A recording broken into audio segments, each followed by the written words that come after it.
C'est l'humour. Merci à vous tous d'avoir répondu à l'invitation de l'atelier pour entendre encore une fois un message très intéressant. Merci également à tous ceux qui se sont mobilisés pour que cette rencontre puisse avoir lieu, adhérents de l'association, sponsors et aussi et surtout les intervenants. Il est peut-être utile que je me présente, car je ne suis pas adhérent de l'atelier. Ça viendra peut-être bientôt, mais pour l'instant, je n'y suis pas. Donc, je suis originaire des Cévennes et je m'appelle Jacques Boyer. Je suis arrivé à Montluçon en 1970 et après un passage au Puy, en Haute-Loire et à Guéret, je suis revenu ici. Je suis retraité de EDF-GDF depuis 22 ans. Je suis chrétien protestant, ce qui est assez logique quand on est sévenois. Je ne suis donc pas adhérent de l'atelier, pourtant je suis un ami de l'atelier, car je considère que ce qui se fait dans cette association est extrêmement intéressant sur le plan de la formation, de la culture, de l'ouverture à l'autre, ce qui aboutit au final à un renforcement pour chacun de la capacité d'analyse, de réflexion des auditeurs. J'ai même dit un jour que l'action de l'atelier est d'utilité publique si l'on estime que permettre aux citoyens de devenir majeurs et responsables est une mission hautement respectable et fondamentale. J'en viens aux intervenants. Pour cette nouvelle rencontre, il est fait appel à deux intervenants que je vous présente. D'abord, Élise Lowy, qui est enseignante en histoire géo et qui s'est spécialisée en sociologie de l'environnement et en sociologie critique du travail. Elle a également enseigné à l'université de Caen. Par ailleurs, elle est membre du comité de rédaction de la revue Écorel, du bureau de la Fondation Copernic, du bureau exécutif d'EELV, c'est-à-dire les Verts. Enfin, je cite d'Élise l'une de ses affirmations, afin de bien préciser sa démarche. Elle dit ceci: « J'ai toujours considéré les mobilisations comme un facteur de transformation sociale et écologique. »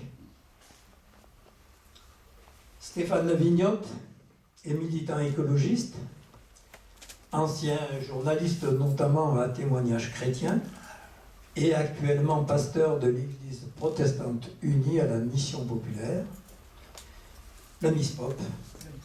La MISPOP, connue comme ça pour tous ceux qui sont proches de ce mouvement, qui a été fondé en 1871. Il est l'auteur de plusieurs ouvrages, parmi lesquels La décroissance est-elle souhaitable, Jacques Ellul, l'espérance d'abord, et récemment, Les religions sont-elles réactionnaires? Alors sur ce dernier point, il a sorti Jacques Ellul, l'espérance d'abord. Il faut souligner que c'est un trait d'union avec Élise, puisque Élise, dans son enseignement dispensé à l'université de Caen, il a porté son enseignement, entre autres, sur Jacques Ellul. Merci d'avance à eux deux de nous avoir réservé un long moment, une journée entière et même plus, et un déplacement important. Les présentations étant faites, je voudrais maintenant centrer le débat sur le thème du jour de l'atelier: mener ensemble le combat pour l'émancipation et pour l'écologie. Dans cet énoncé de 9 mots, il y en a 4 qui sont importants, sur lesquels je veux m'appesantir un petit peu. Ensemble, combat, émancipation et écologie. Alors je voudrais simplement donner une petite esquisse, une enveloppe, et je les laisserai tous les deux ensuite approfondir les choses. Ensemble. Ce mot sous-entend plusieurs aspects. D'abord, il y a une notion de regroupement, de rassemblement, et ensuite une notion de simultanéité et d'harmonie. Il s'agit de regrouper plusieurs personnes pour une action d'un commun accord avec une identité de vue, avec l'ouverture à l'autre, ou l'amour du prochain, dirait le chrétien. Combat. Dans tout combat, il y a au départ un engagement limité dans le temps contre des forces adverses. Nous pouvons aussi décrire le combat comme une lutte menée par divers moyens contre des obstacles de toutes sortes ou des dangers de toute nature. Émancipation. Il s'agit là de l'action de s'affranchir d'un lien, d'une entrave, d'un état de dépendance, d'une domination ou d'un préjugé. Mais cela suppose que l'action soit engagée par ceux-là qui sont dépendants ou dominés. Juste une petite citation, l'émancipation des travailleurs doit être l'œuvre des travailleurs eux-mêmes. Marx, adresse inaugurale. Écologie, pour en finir. Sur ce mot inventé par Ernst Haeckel en 1866, les définitions qui s'y rattachent sont très étendues. Nous avons tout d'abord l'ensemble des sciences qui étudient les relations des êtres vivants entre eux et avec le milieu où ils se trouvent. Les facteurs qui agissent sur les animaux et les végétaux peuvent, d'une manière succincte, être classés en climatique, édaphique, c'est-à-dire liés au sol, et biotique, plus éventuellement topographique et alimentaire. Nous voyons bien, après ces quelques apports, que le menu de ce soir est colossal et mériterait certainement de très longs échanges et une mobilisation considérable des citoyens afin de mener ensemble le combat pour l'émancipation et l'écologie. Élise, Stéphane, vous avez la parole.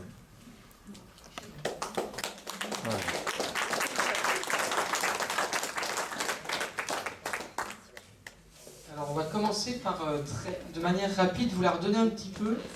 On voudrait que sur le lien émancipation et écologie, vous disiez, mais pas des discours. Tout à l'heure, vous ferez des discours quand on vous redonnera la parole, parce que tout à l'heure, on ne veut pas des questions, on veut vous entendre sur vos points de vue. Mais d'abord, vous nous disiez deux, trois mots, quand on dit écologie et émancipation, qu'est-ce que ça vous dit? Vous avez le droit de dire, je sais pas moi, eau pétillante, Bastille de Vichy, ça n'a rien à voir, voilà, c'est ça l'idée. C'est deux, trois mots spontanément, ce que ça vous fait, ces deux mots-là ensemble, émancipation et écologie. Je relis là-bas. En commun, nous pouvons changer la société. Copieur. Nous avons dit aux intervenants que la première heure était la leur et qu'ils l'amenaient comme ils voulaient. Ils ont décidé de procéder comme ça. Nous, à l'atelier, nous respectons. Qui veut répondre à l'appel de Stéphane? Réfléchir à ce qu'on fait pour nos enfants. Réfléchir à ce qu'on fait pour nos enfants.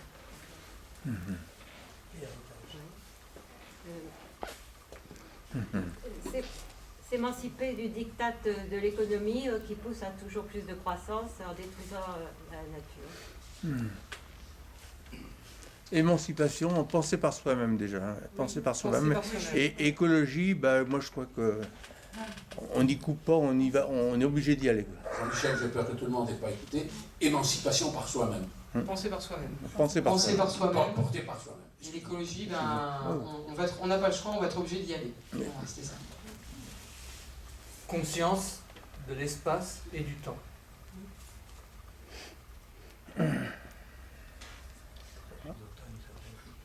Art de vivre. Art de vivre. Je peux en dire un. Écologie, un rêve. Écologie, un rêve. Et pour vous, c'est positif ou négatif un rêve? C'est quoi? C'est quoi? C'est la question. C'est la question. Vous voulez pas y répondre? J'ai pas dit cauchemar. D'accord, rêve et pas cauchemar. D'accord. Moi, je pense à culture. Quand j'entends émancipation, culture, capacité à réfléchir, s'élever, quoi. Je vais rajouter permaculture. Permaculture. Elle parle de la même chose. Et moi j'ajouterais écologie égale survie. Survie. Voilà. De l'espèce humaine. Oser l'utopie. Ah, ça va avec un rêve, ça, peut-être. Respect et partage des biens de la planète. Est-ce qu'il y a encore quelqu'un qui veut dire un mot? Ben, je crois qu'on va arrêter la conférence là parce que vous avez tout dit. Je crois qu'il y a tout là-dedans. Donc on était content. Je crois qu'on peut directement boire un coup et mettre en œuvre l'émancipation et l'écologie autour d'un verre. Merci pour tous ces éléments. Moi je vais rajouter à ma présentation deux choses. C'est que tu as commencé par Ensemble. Ensemble est aussi l'organisation politique à laquelle moi j'ai ma carte. Donc je suis membre du Front de Gauche. Mais comme je suis aussi un protestant, donc un hérétique, j'ai fait la campagne érotique, un hérétique, c'est intéressant. On parlera d'émancipation sexuelle, si vous voulez, dans la partie débat. Je pense que c'est un domaine que la gauche a un peu laissé tomber, alors qu'elle est une question très forte dans les années 70, et que je pense que tout est à reprendre aujourd'hui. On pourrait me réinviter pour qu'on débatte de ça, si vous voulez. Du coup, je suis complètement perdu. Et donc, comme je suis protestant, je suis hérétique, donc j'ai ma carte à Ensemble. Je participe à la création d'Ensemble en ayant fait la campagne notamment avec Pierre, effectivement, à la campagne pour Jean-Luc Mélenchon autour de Clémentine Autain, de Roger Martelly, enfin de deux hommes que vous connaissez bien.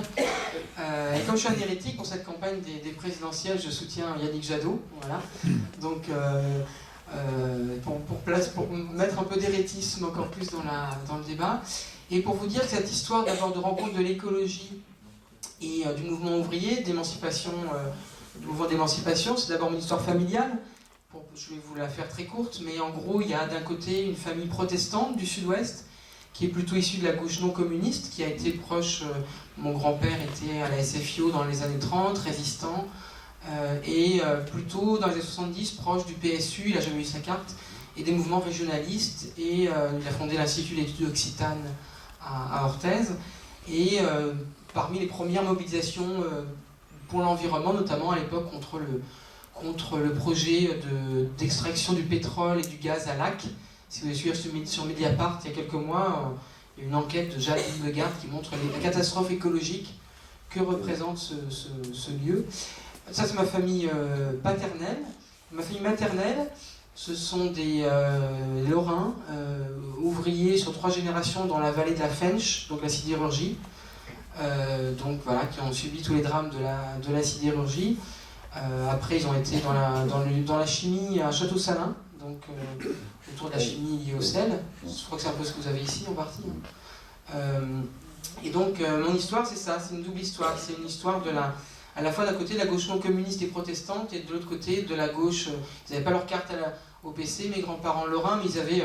J'ai retrouvé dans le bureau, dans le grenier, à peu près tout, Femmes de France, Cœur Vaillant, Luma, enfin tout ça, quoi.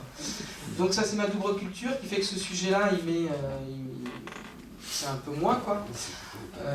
Et on va alterner dans la présentation. Je vais tu me donnes quelqu'un un truc avec du temps, parce que sinon je vais parler trop longtemps.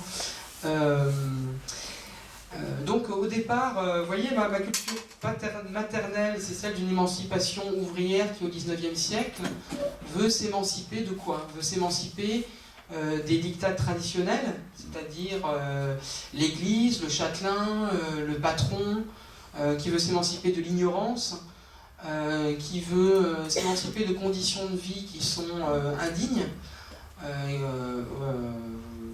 qui sont des appartements trop petits, la maladie, l'alcoolisme, toutes ces difficultés-là. Et le mouvement ouvrier va y répondre va y répondre par d'abord l'éducation populaire, va y répondre par des réseaux scolaires qui sont par exemple des réseaux protestants ou des réseaux chrétiens d'ailleurs, qui pour certains vont s'intégrer après dans le système public. Les protestants vont donner tout leur réseau d'écoles au système public. Tout de suite après 1882. Voilà, tout de suite après 1882, nous souffle-t-on. Il va y avoir cette volonté d'augmenter les conditions, de faire que les gens habitent dans des conditions dignes, donc les logements sociaux, puissent commencer à avoir plus de revenus et pouvoir vivre, manger dignement et pouvoir envoyer leurs enfants en colonies de vacances. Pouvoir progresser à l'école. Voilà, toute cette progression où l'émancipation passe par ces outils-là. Et c'est quand je vous raconte ça, j'ai tous les souvenirs que me raconte ma mère de leur vie en Lorraine à cette époque-là. Toute la vie, tout ce que me raconte mon grand-père du Sud-Ouest, qui est d'une famille de paysans. Donc je vois très bien comment cette première âge de l'émancipation permet vraiment de sortir de la misère et permet au milieu populaire d'atteindre la dignité. La question, c'est qu'est-ce qui se passe en gros autour des années 50-60. Autour des années 50-60, on passe sans doute, il y a l'arrivée de la société de consommation. Et c'est la critique que va faire l'écologie, c'est de dire ok, on est sorti de la misère, mais est-ce qu'aujourd'hui on n'est pas piégé par les objets qu'on accumule, piégé par la voiture, piégé par l'écran télé, piégé par le fait que la publicité vous dit être heureux, c'est plus aller taper le carton au café, c'est plus aller militer dans la section syndicale, c'est consommer, consommer, consommer. On avait la dignité, pouvoir passer des taudis, et des taudis il y en a encore, à l'île Saint-Denis on se bat avec le secours populaire pour les habitants du bidonville Rome du quartier sud, donc des taudis et des bidonvilles, il y en a à nouveau en Île-de-France, et peut-être chez vous aussi.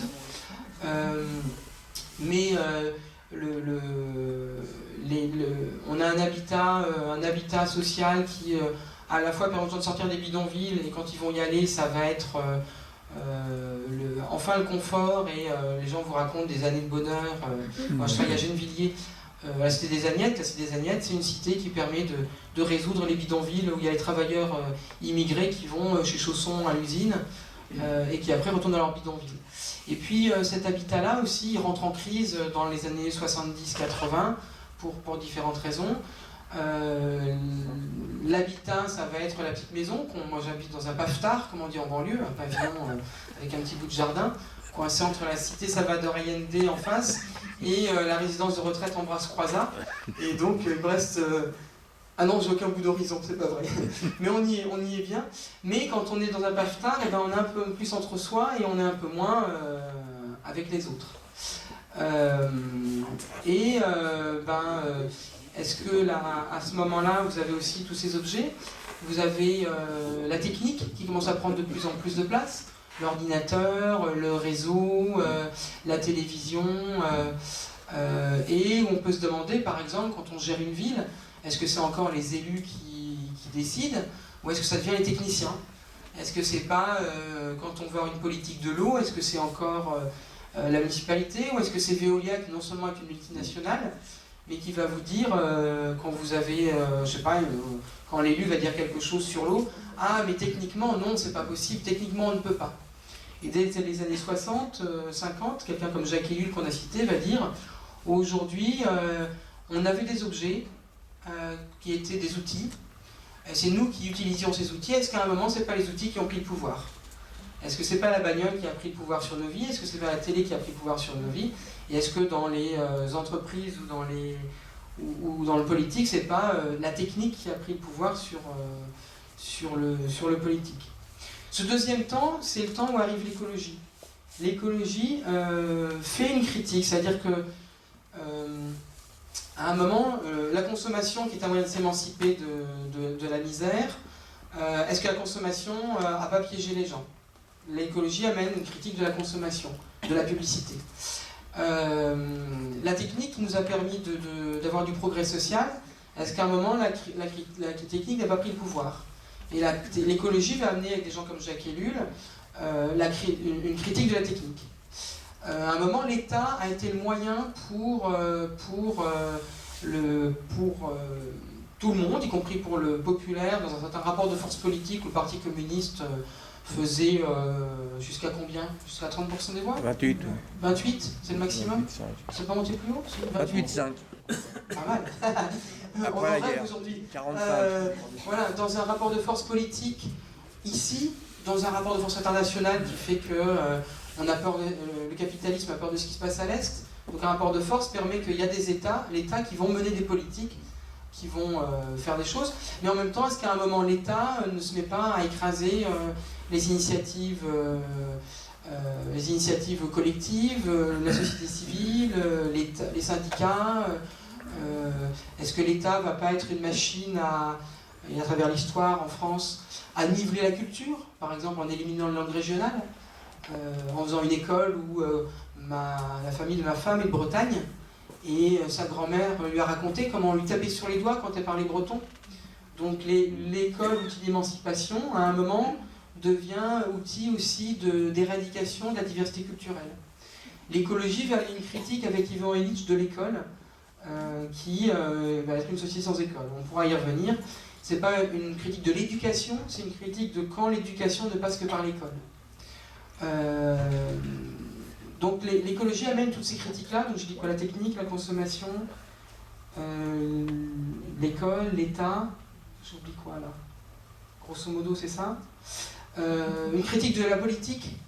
Une critique, on y reviendra, mais comment la politique, quand elle n'est plus qu'un rapport de force, quand elle n'est plus qu'un professionnalisme, qu'est-ce qu'elle fait encore, qu'est-ce qu'elle permet encore de faire comme émancipation?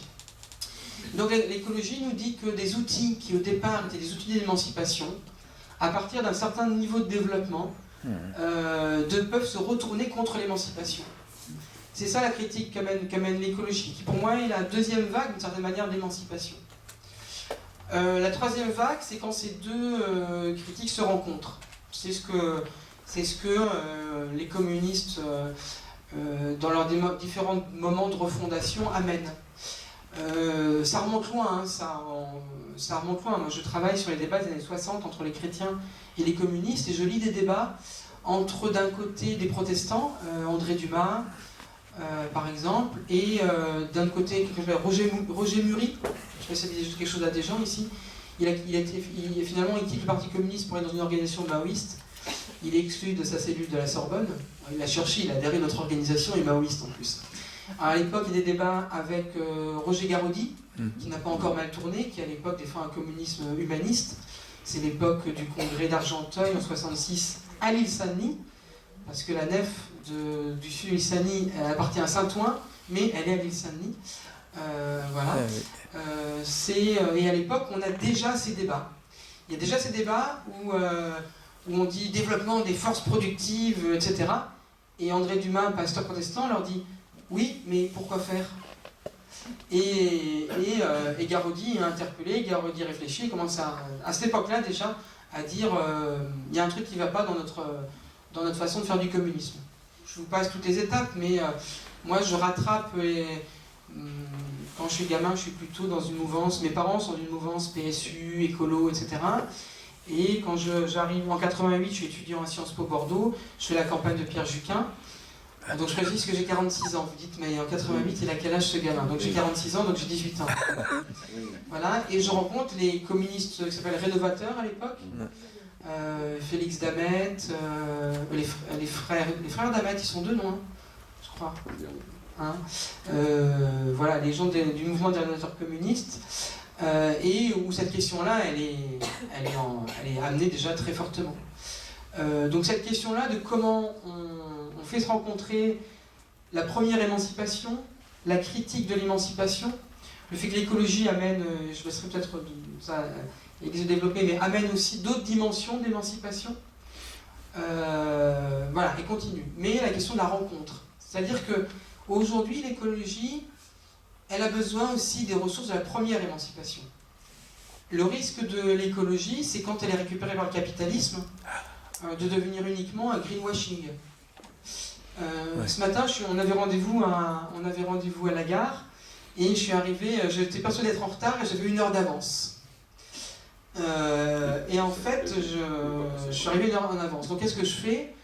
Je vais boire un café, je trouve pas de rade de café un peu normal, quoi. Vous voyez, enfin un café, on trouve des ouvriers, donc en Ile-de-France, des ouvriers noirs et arabes, puis encore quelques blancs. Et je tombe sur un truc qui s'appelle Eki. Et Eki, c'est un truc bio, équitable, machin, truc chouette. Donc je vais à la caisse, je prends un café, un scone bio et une banane équitable.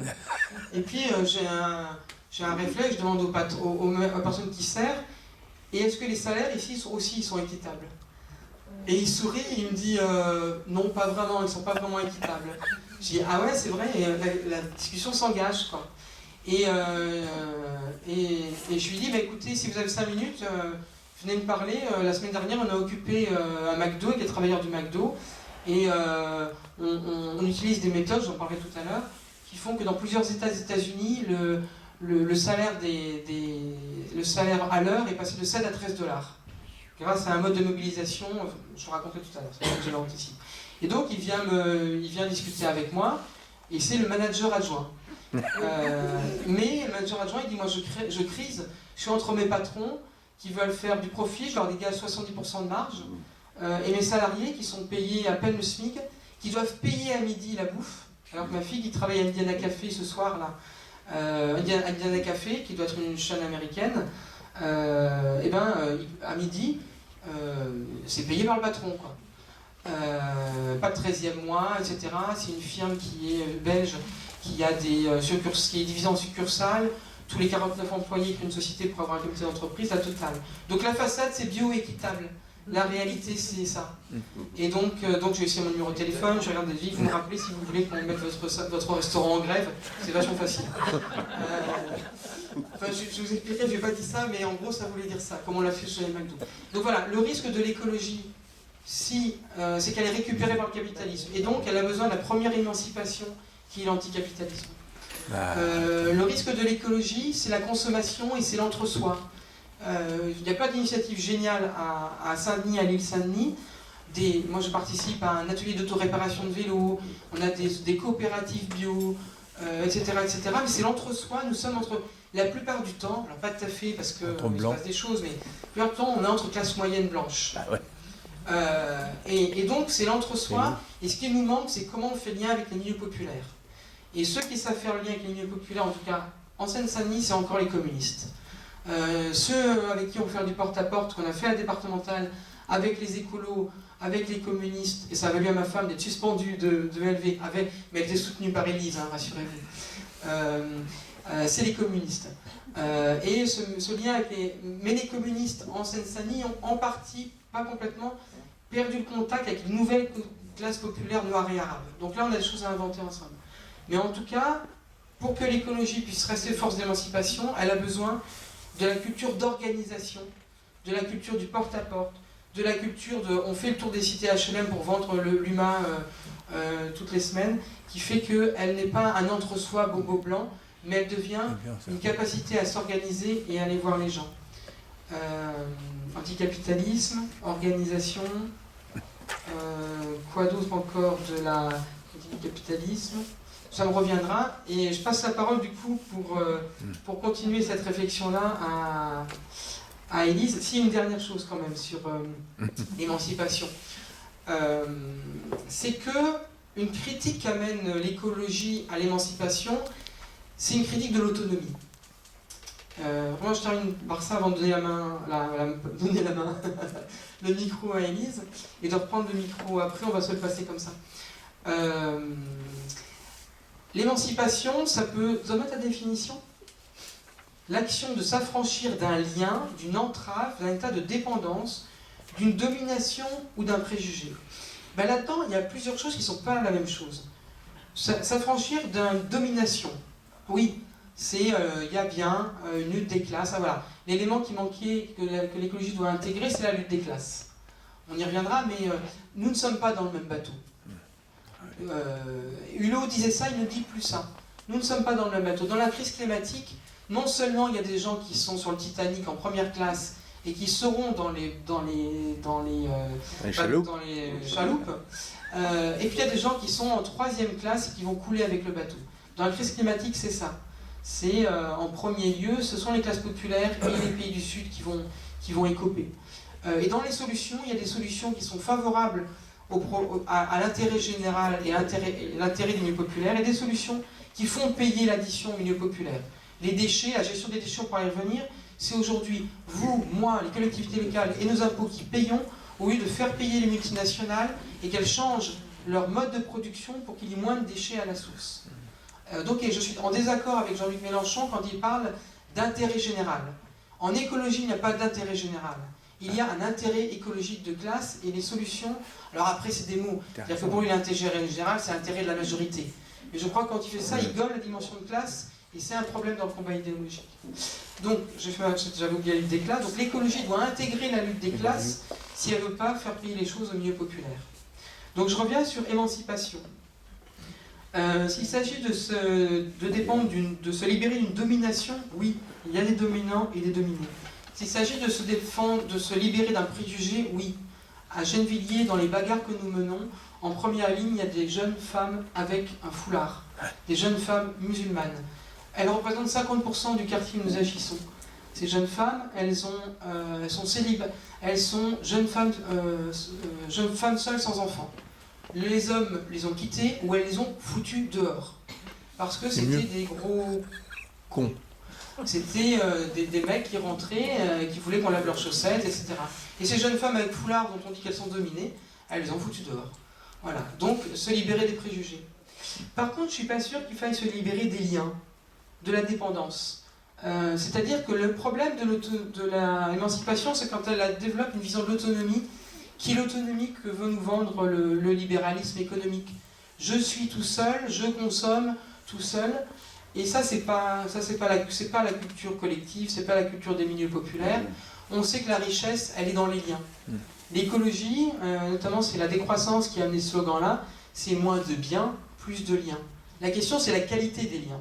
Est-ce qu'on a des liens qui sont dans la domination ou dans le préjugé, ou est-ce qu'on a des liens qui m'enrichissent et qui permettent de m'émanciper? Parce qu'on a tous dans notre histoire rencontré quelqu'un, je pense à quelqu'un donc j'ai de l'émotion, on a tous rencontré quelqu'un qui a posé sur nous un regard favorable, qui nous a dit « tu peux le faire, tu peux aller au-delà de tes limites, tu peux te mettre à... toi aussi tu as le droit de lire, toi aussi tu as le droit de réussir à l'école ». Donc il y a des liens qui nous entravent et des liens qui nous libèrent. La dépendance, c'est au cœur de la vie. L'enfant, il est dépendant de ses parents. Le parent sera vieux, sera dépendant de son enfant. Il y a des dépendances dont on a besoin.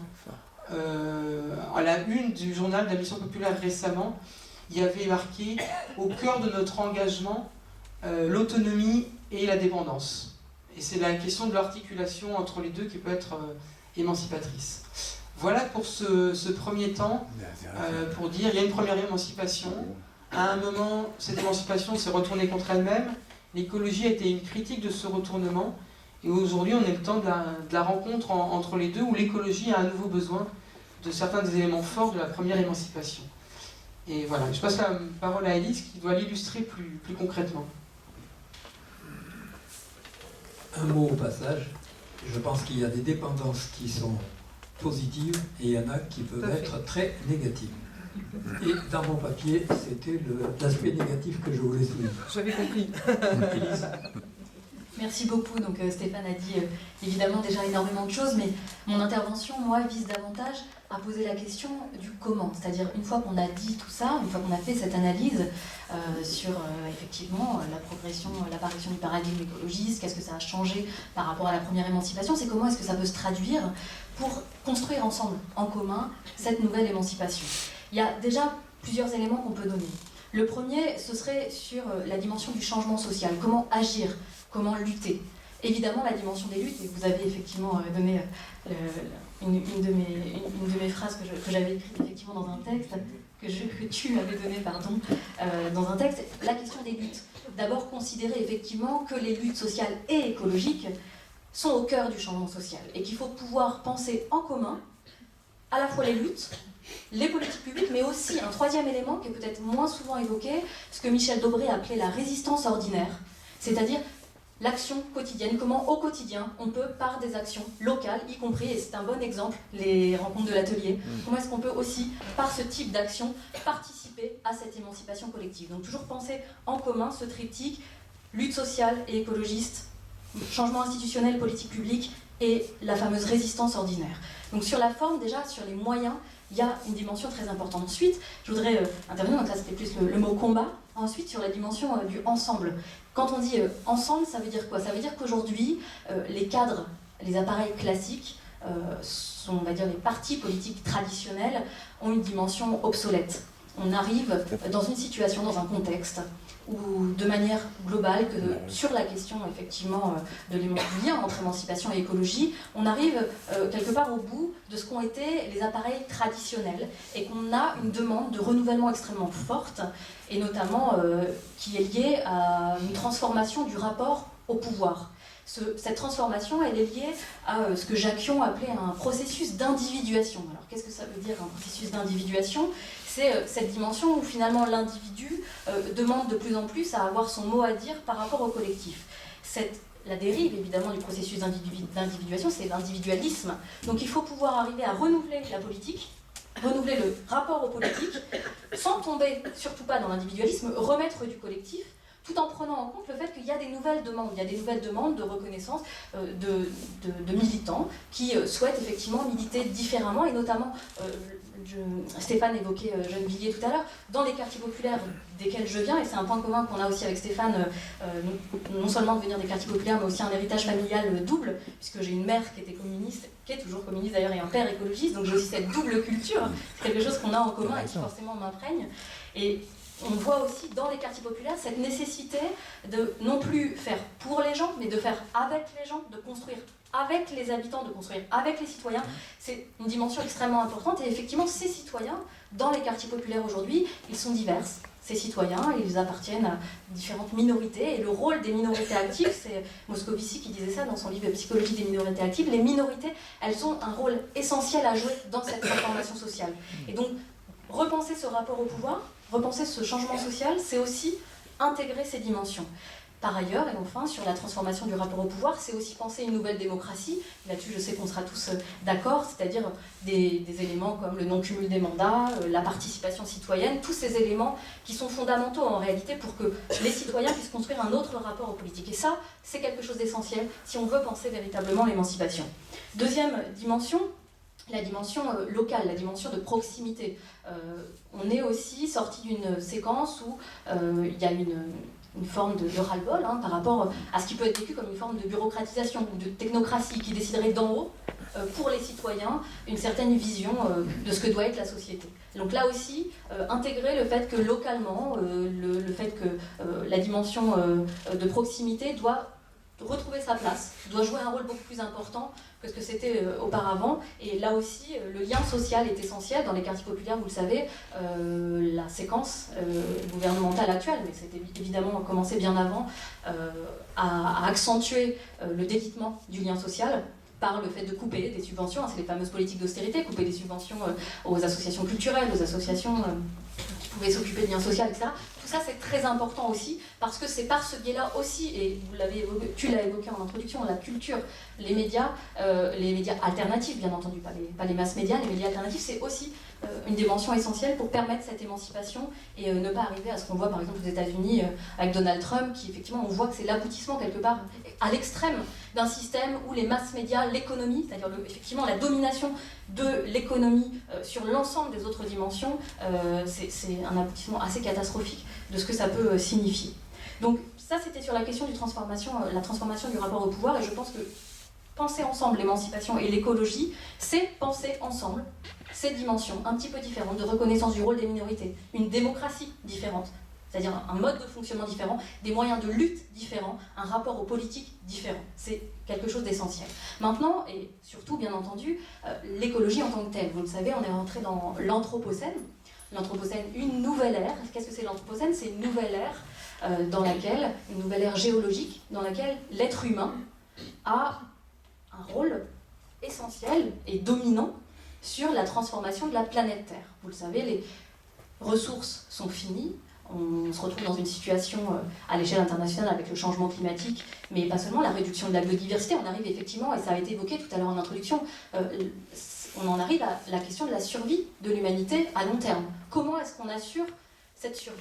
Et cette question, effectivement, elle n'est pas réservée aux bobos. Elle n'est pas réservée Enfin, c'est pas une question de bourgeois, l'écologie. Très longtemps, malheureusement, le capitalisme vert, ça a été évoqué en introduction ici, le capitalisme vert, c'est une forme de récupération qui néglige toutes ces dimensions.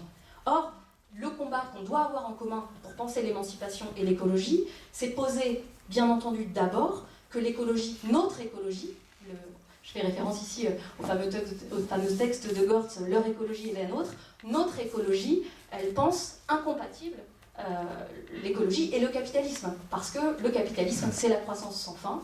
Ça veut dire que c'est fondamentalement contradictoire avec la nécessité de préserver l'humain et de préserver la planète.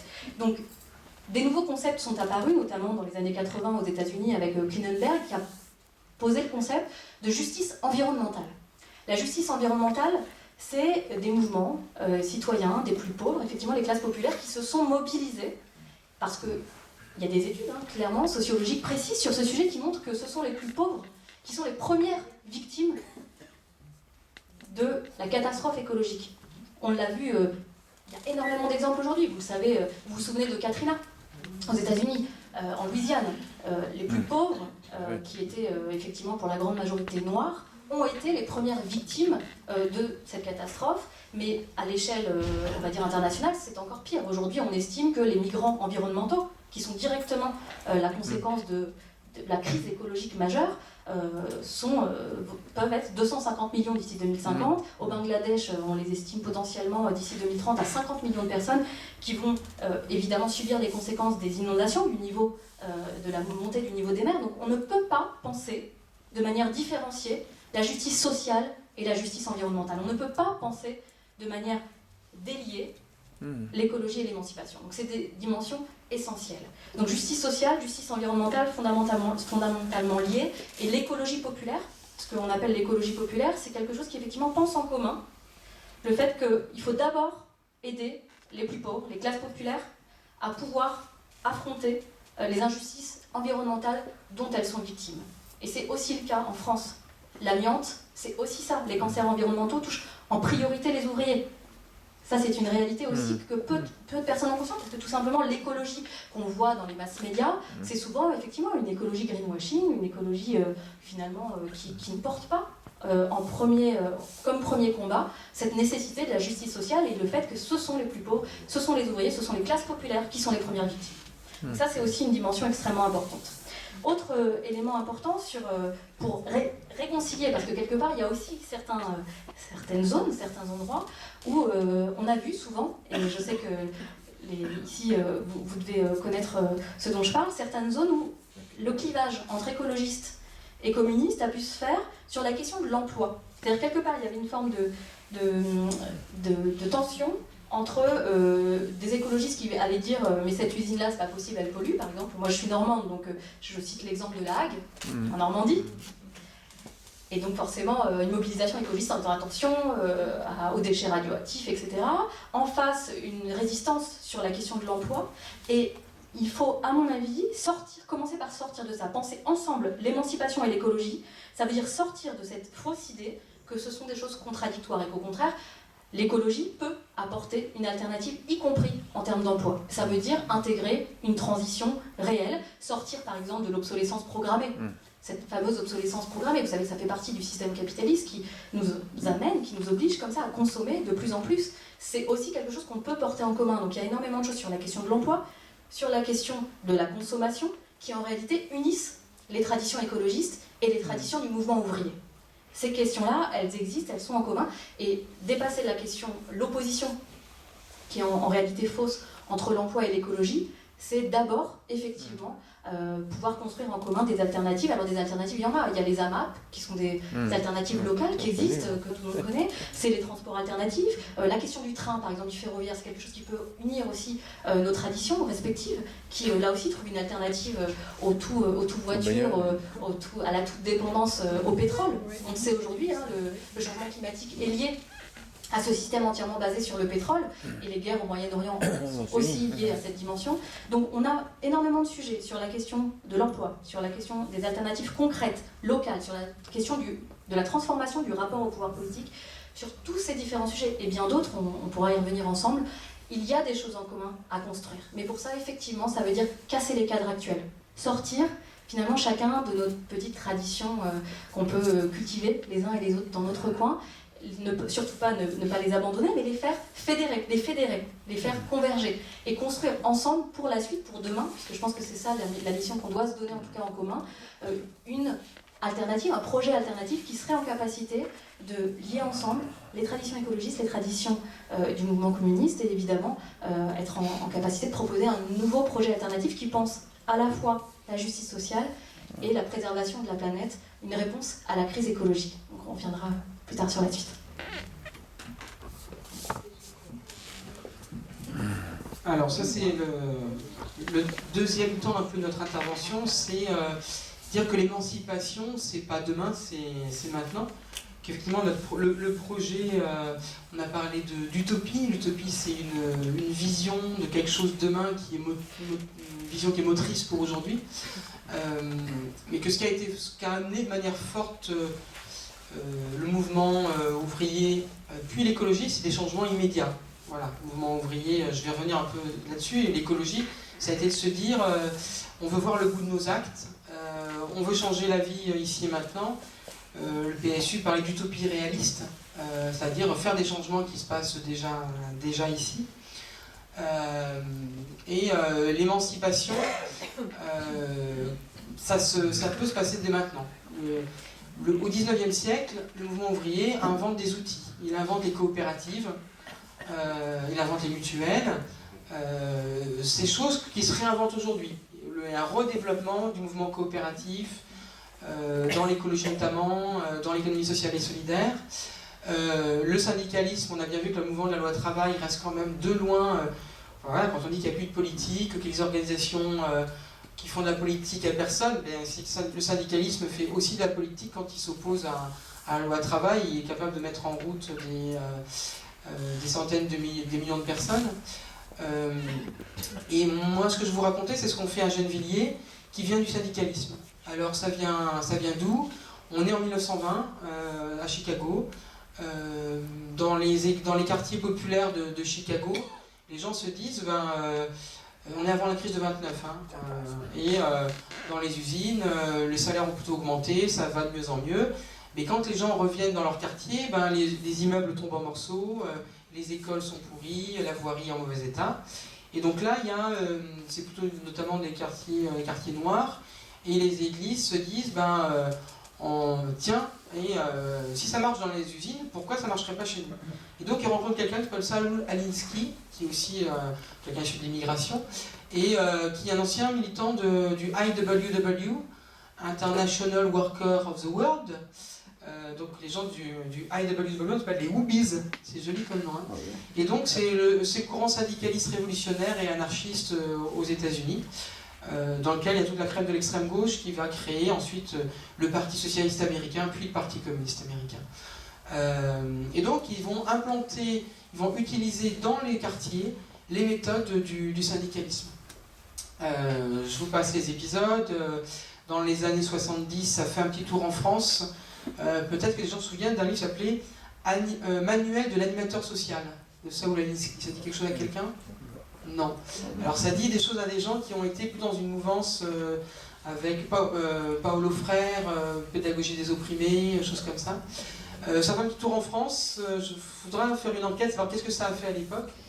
Et puis ça revient il y a 4 à 5 ans à Grenoble, où il y a une bande de jeunes qui sont un peu déçus de la démocratie locale et participative, qui font des stages aux États-Unis et et en Angleterre, où ces méthodes elles ont continué à prospérer,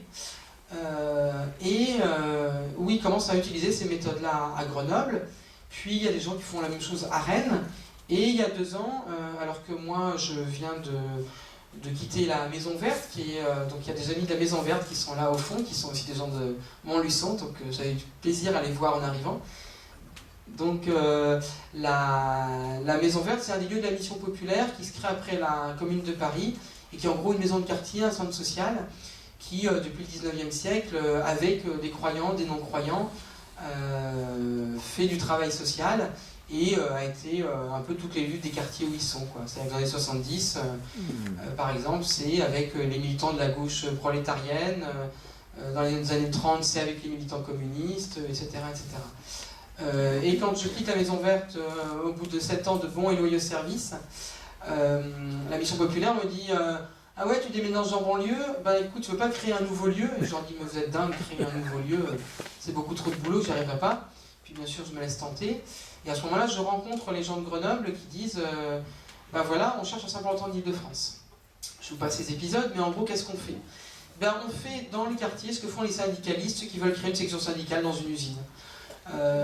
J'imagine qu'un syndicaliste, il essaie de rencontrer plein de gens, il fait le tour des ateliers, et alors, toi, c'est quoi ton problème? Ah ouais, tu sais, mais tu sais, si on se met ensemble, on monte un syndicat, peut-être qu'on pourra se faire entendre du patron. Ben, nous, on fait la même chose, c'est-à-dire voilà, la Gennevilliers, quartier des Agnettes, la barre Gabriel Péry, 300 appartements, pendant 3 semaines, toc toc toc, bonjour, on est une nouvelle association du quartier, c'est quoi vos problèmes de vie quotidienne? Ah bah il y a des rats autour de l'immeuble, on doit mettre des chauffages électriques l'hiver parce que le chauffage ne marche pas dans l'immeuble HLM. Derrière, il y avait une rue piétonne, et elle est plus piétonne parce que ça fait des années que le HLM nous dit qu'ils vont changer les plots. Et les plots sont cassés, donc il y a des voitures qui viennent, nos enfants ne peuvent plus jouer, ils ont failli se faire écraser hier, et les grand-mères ne peuvent plus descendre, profiter du soleil.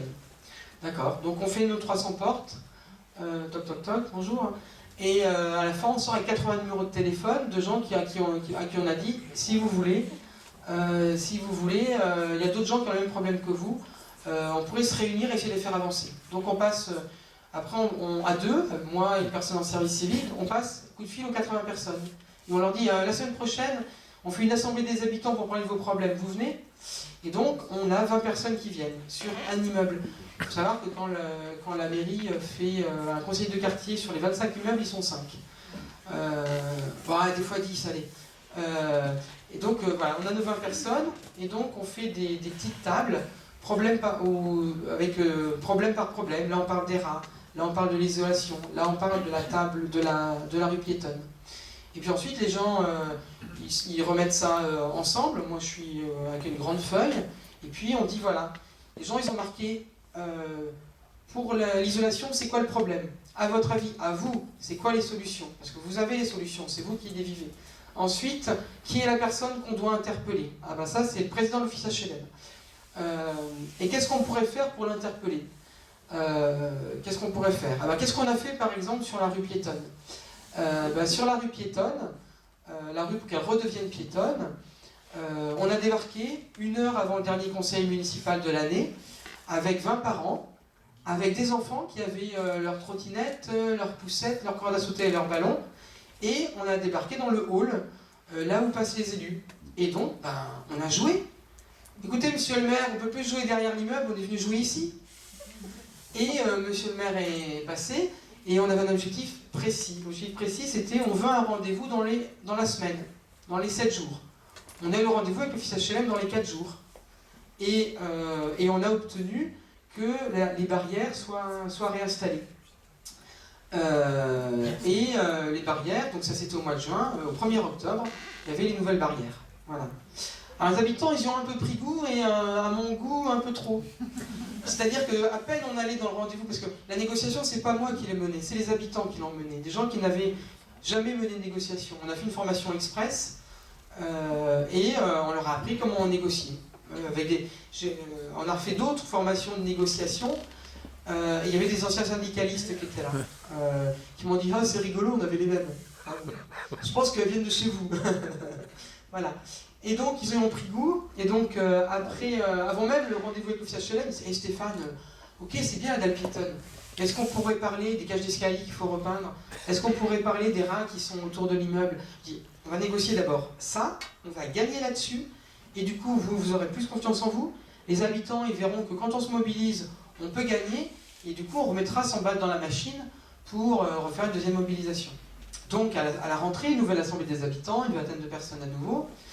Et là, eh ben, il y a quelqu'un qui dit, vous savez, ce qui se passe, c'est qu'en face de notre immeuble HLM, la mairie et le promoteur ont décidé de construire une tour de 16 étages, 40 mètres, uniquement du logement privé à 400 000 € en moyenne l'appartement, ça monte jusqu'à 600 000, et cette tour elle est orientée de telle façon, ils ont bien réussi leur coup, que le matin, les gens n'ont plus le soleil du matin sur leur immeuble, qu'ils perdent leur seul luxe d'habitants dans un logement social, qui est la vue sur la Tour Eiffel et le Sacré-Cœur. Moi, le Sacré-Cœur, en tant que protestant et gauchiste, franchement, ça ne me fait pas. Mais moi, je suis au service des habitants, donc s'ils veulent leur vue sur le Sacré-Cœur, on doit se battre pour leur vue sur le Sacré-Cœur. Et donc, je leur dis, mais attendez, là, on a commencé par des barrières derrière l'immeuble. Normalement, on doit avoir une petite victoire, puis une victoire un peu plus grosse, puis une plus grosse, et puis seulement c'est dans 2 ans qu'on s'attaque à l'immeuble de Next City. Ah d'accord, il est construit en février, la construction commence en février, donc on ne peut pas attendre 2 ans. Eh bien on y va. Voilà. Quand on fait ça, on fait quoi? On fait 3 dimensions qui pour moi sont émancipatrices. La première, c'est qu'on fait du syndicalisme de quartier. On améliore la vie quotidienne des gens. Et comme croyants, on fait ce que nous invite à faire Ésaïe au chapitre 38, sortez vos Bibles, c'est la religion que je préfère, c'est laisser partir libres les esclaves, c'est faire tomber toute espèce de joug, c'est faire avancer la justice. On fait ensuite ce qu'on appelle en France de l'éducation populaire, ce que les Américains appellent de l'empowerment. Power, c'est pouvoir, c'est faire que les gens gagnent en pouvoir. Quand on fait ça, les gens ils prennent confiance. Ils pensaient qu'ils ne pouvaient pas. Ils avaient peur d'agir. Ils pensaient qu'ils étaient seuls. Là, ils s'aperçoivent qu'ils sont ensemble et qu'ensemble, ils peuvent gagner. Ils étaient écrasés. Ils se disent, on a confiance. On peut y aller. Et parce qu'à chaque étape, on les forme à faire du porte-à-porte eux-mêmes. Parce que le premier porte-à-porte, c'est moi qui l'ai fait avec la personne en service civique. Le deuxième, c'est eux qui l'ont fait. Je pourrais vous raconter comment dans le porte-à-porte, des militants, y compris des militants communistes, les ont dissuadés de continuer le porte-à-porte, en leur disant « Mais c'est pas bien ce que vous faites, c'est pas comme ça qu'il faut faire, il faut que vous demandiez au concierge, il faut que vous alliez au conseil de quartier, il faut que vous demandiez à l'élu de quartier, c'est pas bien ce que vous faites, comment ça vous vous organisez vous-même, c'est pas bien ». Ils m'ont appelé en disant « Stéphane, on arrête tout ». Bon, je vous passe, on a fait une réunion, écoutez, si vous voulez qu'on arrête tout, on arrête tout. Bon, finalement, ils n'ont pas arrêté. Donc on fait une première chose qui est que les gens, c'est l'éducation populaire, ils gagnent en confiance et en capacité. Et pour moi, comme croyant, c'est ce que nous on appelle les protestants la grâce. C'est-à-dire qu'il y a plein de choses qui nous limitent. On est prisonnier de la mauvaise image de soi-même, on est prisonnier de la classe sociale dans laquelle on vous a mis, on est prisonnier de la race dans laquelle on vous fait croire que vous avez, on vous racise, on dit t'es un noir, t'es un arabe. On est prisonnier du fait que quand on est une femme, on vous dit, on construit pas on vous donne pas la confiance nécessaire pour oser faire les choses, etc., etc. Et la grâce, c'est dire, c'est la grâce du prisonnier, c'est-à-dire c'est quelqu'un qui dit, je vous gracie. Nous, notre idée, c'est qu'en fait, Dieu, il a déjà dit, tous ces trucs-là, en fait, c'est des conneries. Vous ne laissez pas impressionner par les classes sociales, par les races sociales, etc. Allez-y, faites-le, vous êtes libérés. Et ça, je pense qu'on peut le dire aux gens sans être croyants. On peut leur dire, d'ailleurs, Obama, ça tombe mal, Obama il est croyant, mais c'est le yes you can. C'est-à-dire, on vous dit vous devez, on vous dit vous ne pouvez pas, c'est dire aux gens si, vous pouvez. Et la troisième dimension, et je terminerai par là, c'est ce qu'on a appelé en même temps, donc le deuxième que je viens de dire, c'est aussi penser par soi-même. C'est-à-dire c'est réacquérir une culture militante qui fait qu'on pense par soi-même les problèmes.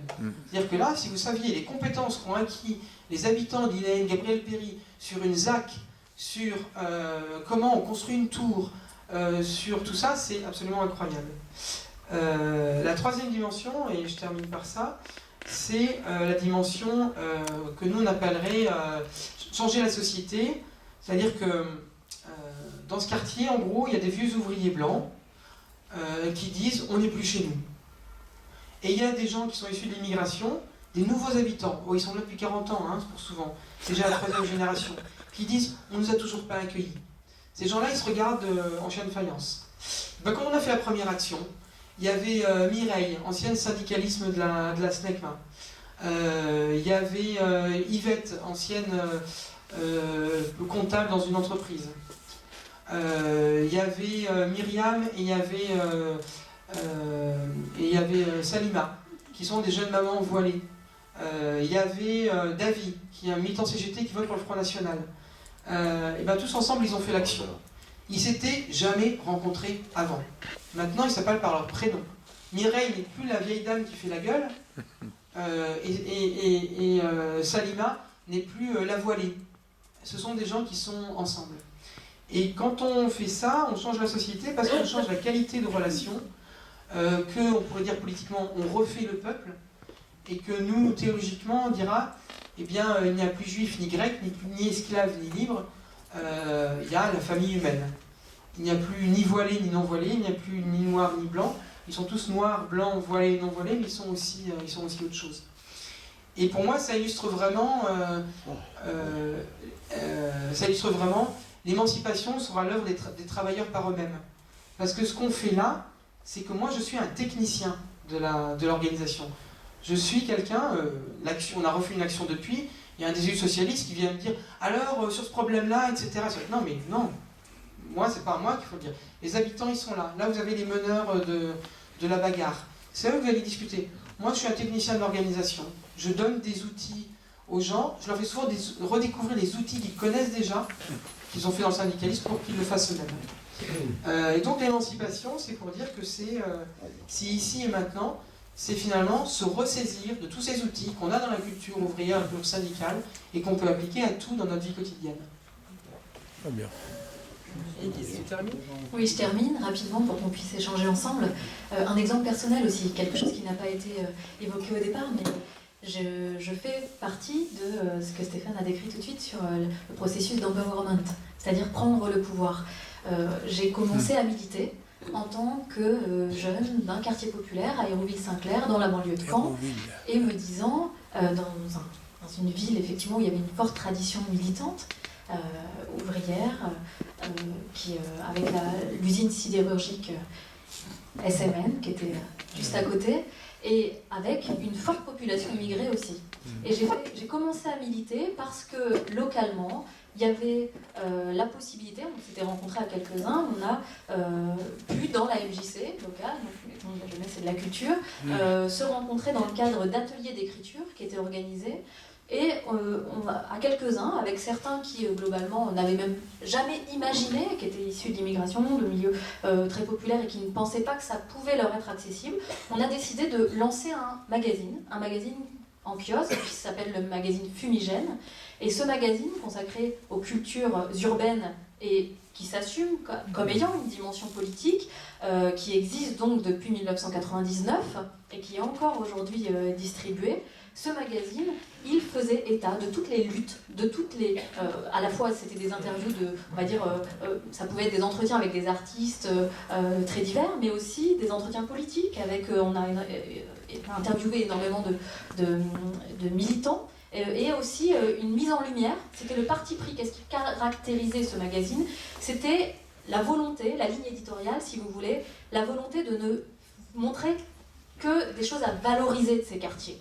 Et non pas uniquement, c'est-à-dire contrer uniquement le visage négatif donné par les masses médias, c'est-à-dire rompre avec ça et uniquement diffuser les alternatives qui existaient sur place, les associations qui existaient sur place, tout ce qu'il y avait de riche en termes de lien social, d'humanité. Et on a organisé des ateliers d'écriture et les jeunes des quartiers venaient écrire, alors que souvent ils avaient eu des difficultés à l'école, ils avaient un problème avec l'écriture et ils venaient parce qu'ils se sentaient enfin en capacité d'eux. Ils se sentaient capables de faire parce que ensemble, parce que avec des personnes qui les reconnaissaient comme capables d'eux. Et ça changeait tout. Ça changeait tout, donc on a construit aussi ce magazine comme ça, en faisant en sorte que des personnes qui ne se seraient jamais imaginées dans ce rôle se vivaient comme journalistes, écrivaient des textes, rencontraient des personnes qui pour eux étaient des stars, enfin des personnes qu'ils admiraient, et on en a produit quelque chose, et c'est un magazine qui fonctionne toujours. On a travaillé notamment avec le Tacti Collectif à Toulouse, on a organisé à plusieurs reprises des festivals, on a travaillé plusieurs années avec le Forum social des quartiers populaires, le FSQP, là aussi pour créer des liens avec les différents autres quartiers populaires. Donc ça c'est quelque chose de concret, ça fait aussi partie de mon histoire, j'en ai pas parlé au départ, mais ça a beaucoup marqué aussi mon militantisme, et je pense que là on est exactement dans le rôle que peut jouer la culture, le lien social. L'émancipation ne peut pas faire l'impasse sur ces dimensions, il faudra aussi réinvestir beaucoup plus que ce que ça n'est actuellement ces champs-là. Juste un dernier mot, c'est que... Alors d'abord, un dernier mot, c'est que... c'est la question de la justice environnementale. C'est-à-dire que moi, ce qui m'a frappé, c'est que dans les premières mobilisations qu'ont demandé les habitants, la première, elle est sur reconquérir un espace sur l'automobile. La deuxième mobilisation, c'est sur la question de l'urbanisme. Donc c'est comment on est en train de construire... J'ai vu à la une de La Montagne, là, la destruction de tours. Je ne connais pas le dossier. À Gennevilliers, aujourd'hui, l'ANRU, en gros, veut détruire, pas pour le bien des gens. Hein. Non. Les gens, en tout cas, les tours qu'ils veulent détruire à Gennevilliers, les gens y tiennent. Ils veulent qu'elles soient rénovées, les tours. Ils veulent détruire pour construire du privé, parce que c'est financé par le 1% patronal, et qu'ils ne donnent pas l'argent pour les beaux yeux des prolos. Ils les donnent en échange de droits à construire et de droits réservataires. Et que donc, il faut détruire pour faire de la place, pour densifier, pour faire du logement, ou mieux du 1% patronal, pas mal de... 0,6. Donc le deuxième combat, c'est contre le fait de densifier. Ils veulent là où il y a des grands espaces verts, où il y a des herbes folles, là où il y a des endroits où les enfants peuvent se cacher au milieu des herbes folles, du béton. Et les adolescents faire ce qu'ils font quand ils sont adolescents, ils veulent mettre du béton. Ouais. Voilà. Donc, deuxième bagarre quand on apporte les habitants, c'est cette histoire de tour de 40 mètres, et donc contre un urbanisme inhumain, qui est le débat si vous regardez l'an 01, qui est un film historique de l'écologie, vous y retrouvez ce débat-là. Le troisième sujet qu'ils amènent, c'est la question de l'isolation des appartements. Donc, qui est bien la question pour la planète de faire qu'on ait moins de production, moins de consommation de matières premières, de pétrole et tout ça, et moins de production de CO2, mais qui pour les habitants, le fait qu'ils n'aient pas froid et que les factures de chauffage ne soient pas mirobolantes. Donc c'est pour dire que la justice environnementale et l'écologie, elle est un sujet des quartiers populaires. Ils ne l'appellent pas comme ça. Mais la question c'est, est-ce qu'on part des sujets d'écologie des milieux populaires, ou est-ce qu'on continue, quand on est comme moi aussi, devenu un bobo qui se dit « Ah mais quand même, c'est pas bien, ils viennent pas dans ma coopérative bio ». Ben, peut-être que leur problème, c'est pas la coopérative bio, ils ont d'autres milieux populaires, ont d'autres questions qui sont pas moins des questions écologiques. Mais est-ce que les classes moyennes se mettent au service, je sais pas, mais passent alliance avec les milieux populaires, ou essaient de leur imposer leurs questions à elles? C'est tout l'enjeu qu'il y a par exemple en Seine-Saint-Denis. J'ai eu l'autre jour une engueulade un peu sévère sur Facebook, et quand je vais les voir en vrai, ça risque d'être pas mal non plus, avec des camarades libertaires qui animent une super coopérative bio à Saint-Denis. Et quand j'aurais dit, dans votre dernière assemblée, c'était quoi en termes de classe sociale et de couleur de peau, votre assemblée? C'est marrant, ils n'ont pas répondu. Je leur ai posé la question 15 fois sur 15 commentaires différents, j'ai toujours pas la réponse. Enfin, du coup, je l'ai la réponse. C'est des blancs. Voilà, donc c'est pour dire qu'il y a une écologie des milieux populaires, et qui est pas seulement, je pense qu'il y a besoin d'utopie et de rêve, mais qui sont des questions ici et maintenant. Et je pense que voilà, ici et maintenant, il faut qu'il y ait la rencontre du rouge et du vert pour une émancipation qui soit sociale et écologique. Merci.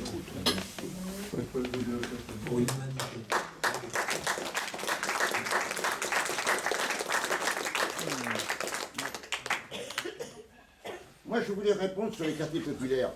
J'ai habité pendant 26 ans au Mureau, 5000 HLM. Le maire, François Garet, quelqu'un qui était très bien, Je prends l'exemple de la cité de la Vigne Blanche. Bon, la société HLM avait commencé à restaurer effectivement les appartements. Ils ont gaspillé l'argent et 5 ans après, on a démoli les tours et le maire des Mureaux a fait des logements corrects pour les gens. Et tout le monde est satisfait. Et l'image de Marc des Mureaux par rapport à 70 quand je l'ai quitté il y a 5 ans n'était pas la même. Voilà ce que je voulais vous dire, parce que c'est pas mal de restaurer des vieux bâtiments qui sont des gouffres énergétiques. Bien, après ce témoignage, il y a peut-être des questions à poser.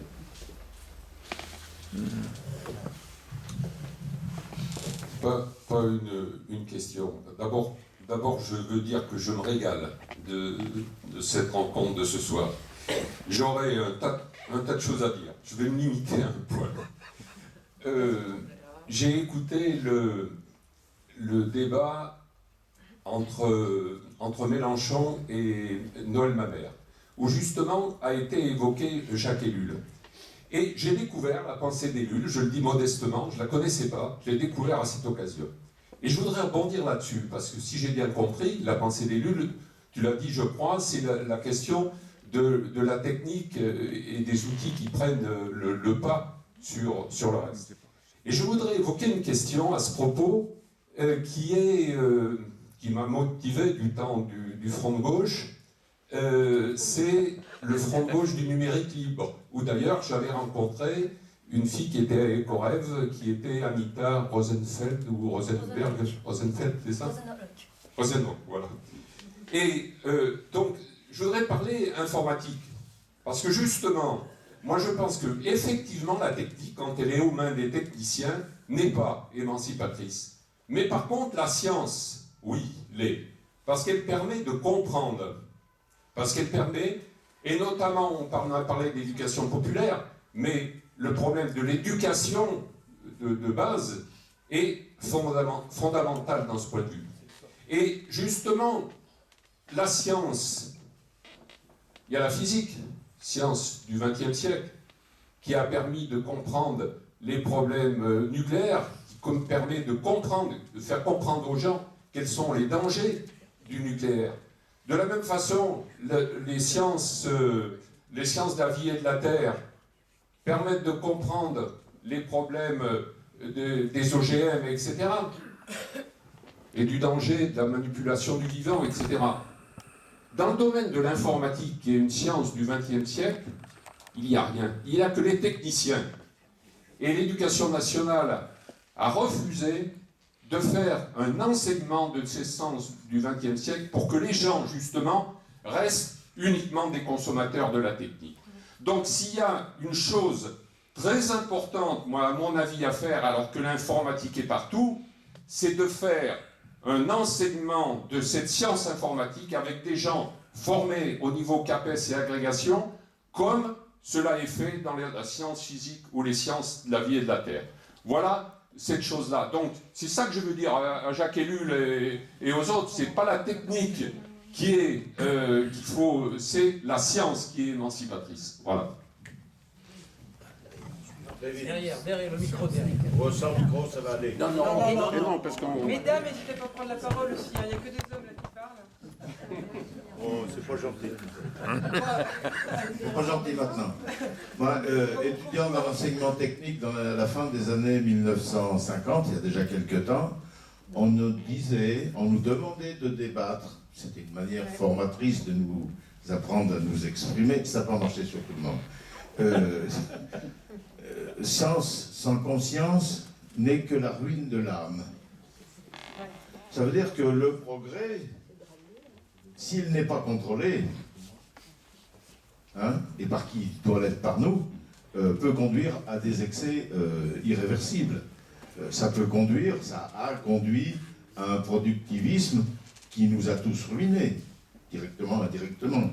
Donc, faire l'apologie de la science sans parler en même temps du contrôle, on n'a fait que la moitié du chemin, il me semble. Alors, le progrès ne vaut que s'il est partagé, après on en fait l'usage qu'on veut en faire. Mais il faut peut-être nuancer... excusez-moi. Ah, c'est vrai. On va continuer dans les questions. Les réponses.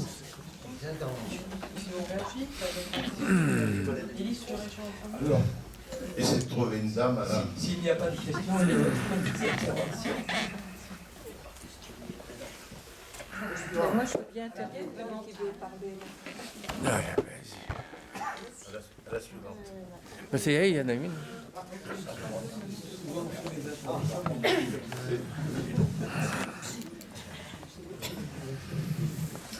Bon, je vais simplement dire que j'adhère aux idées écologistes depuis 50 ans, donc ça me fait beaucoup plaisir d'entendre ce que j'ai entendu. Voilà. Mais la chose que je voudrais vous communiquer, et que peut-être vous êtes déjà au courant, moi j'ai reçu par mail des informations concernant une primaire citoyenne. Est-ce que ça vous dit quelque chose? Et à propos de mobilisation citoyenne, ça ne correspond pas à ce que vous venez d'expliquer, qui est très intéressant en effet, mais c'est autre chose. Hein. Il y a toute une frange de la population autour de la quarantaine qui se mobilise, parce que j'ai vu le résultat de la première série de votes. Alors peut-être pour une petite explication à ceux qui ne sauraient pas, c'est qu'au départ, il y a un certain nombre de citoyens qui se sont réunis. Alors, comme on leur faisait remarquer tout à l'heure, beaucoup plus d'hommes que de femmes, 152 hommes et 16 femmes, qui se sont réunis pour se concerter, pour discuter, et ils ont fait une présélection au milieu d'eux, et ils ont retenu 12 candidats. Et sur ces 12 candidats, il y avait quand même un petit peu plus de femmes, 3 femmes et 9 hommes. Et finalement, moi j'ai suivi le processus un petit peu en décalé, mais j'ai eu l'opportunité de participer à un vote tout à fait étonnant, puisqu'on a soumis 5 candidatures que je n'aurais pas choisies, en me demandant de préciser les items qui correspondaient à mon ressenti, et de cette forme de vote tout à fait inhabituelle, fortement élaborée, parce que j'ai vu le descriptif maintenant. C'est très très intéressant de voir cette initiative prise dans la société citoyenne, voilà ce que je veux dire. Hein. Alors est-ce que ça va déboucher vraiment sur une candidature qui sera évidemment sans espoir, mais qui émanera de la société civile? Voilà, c'est l'intérêt que j'y vois et que je voulais vous transmettre. Très bien.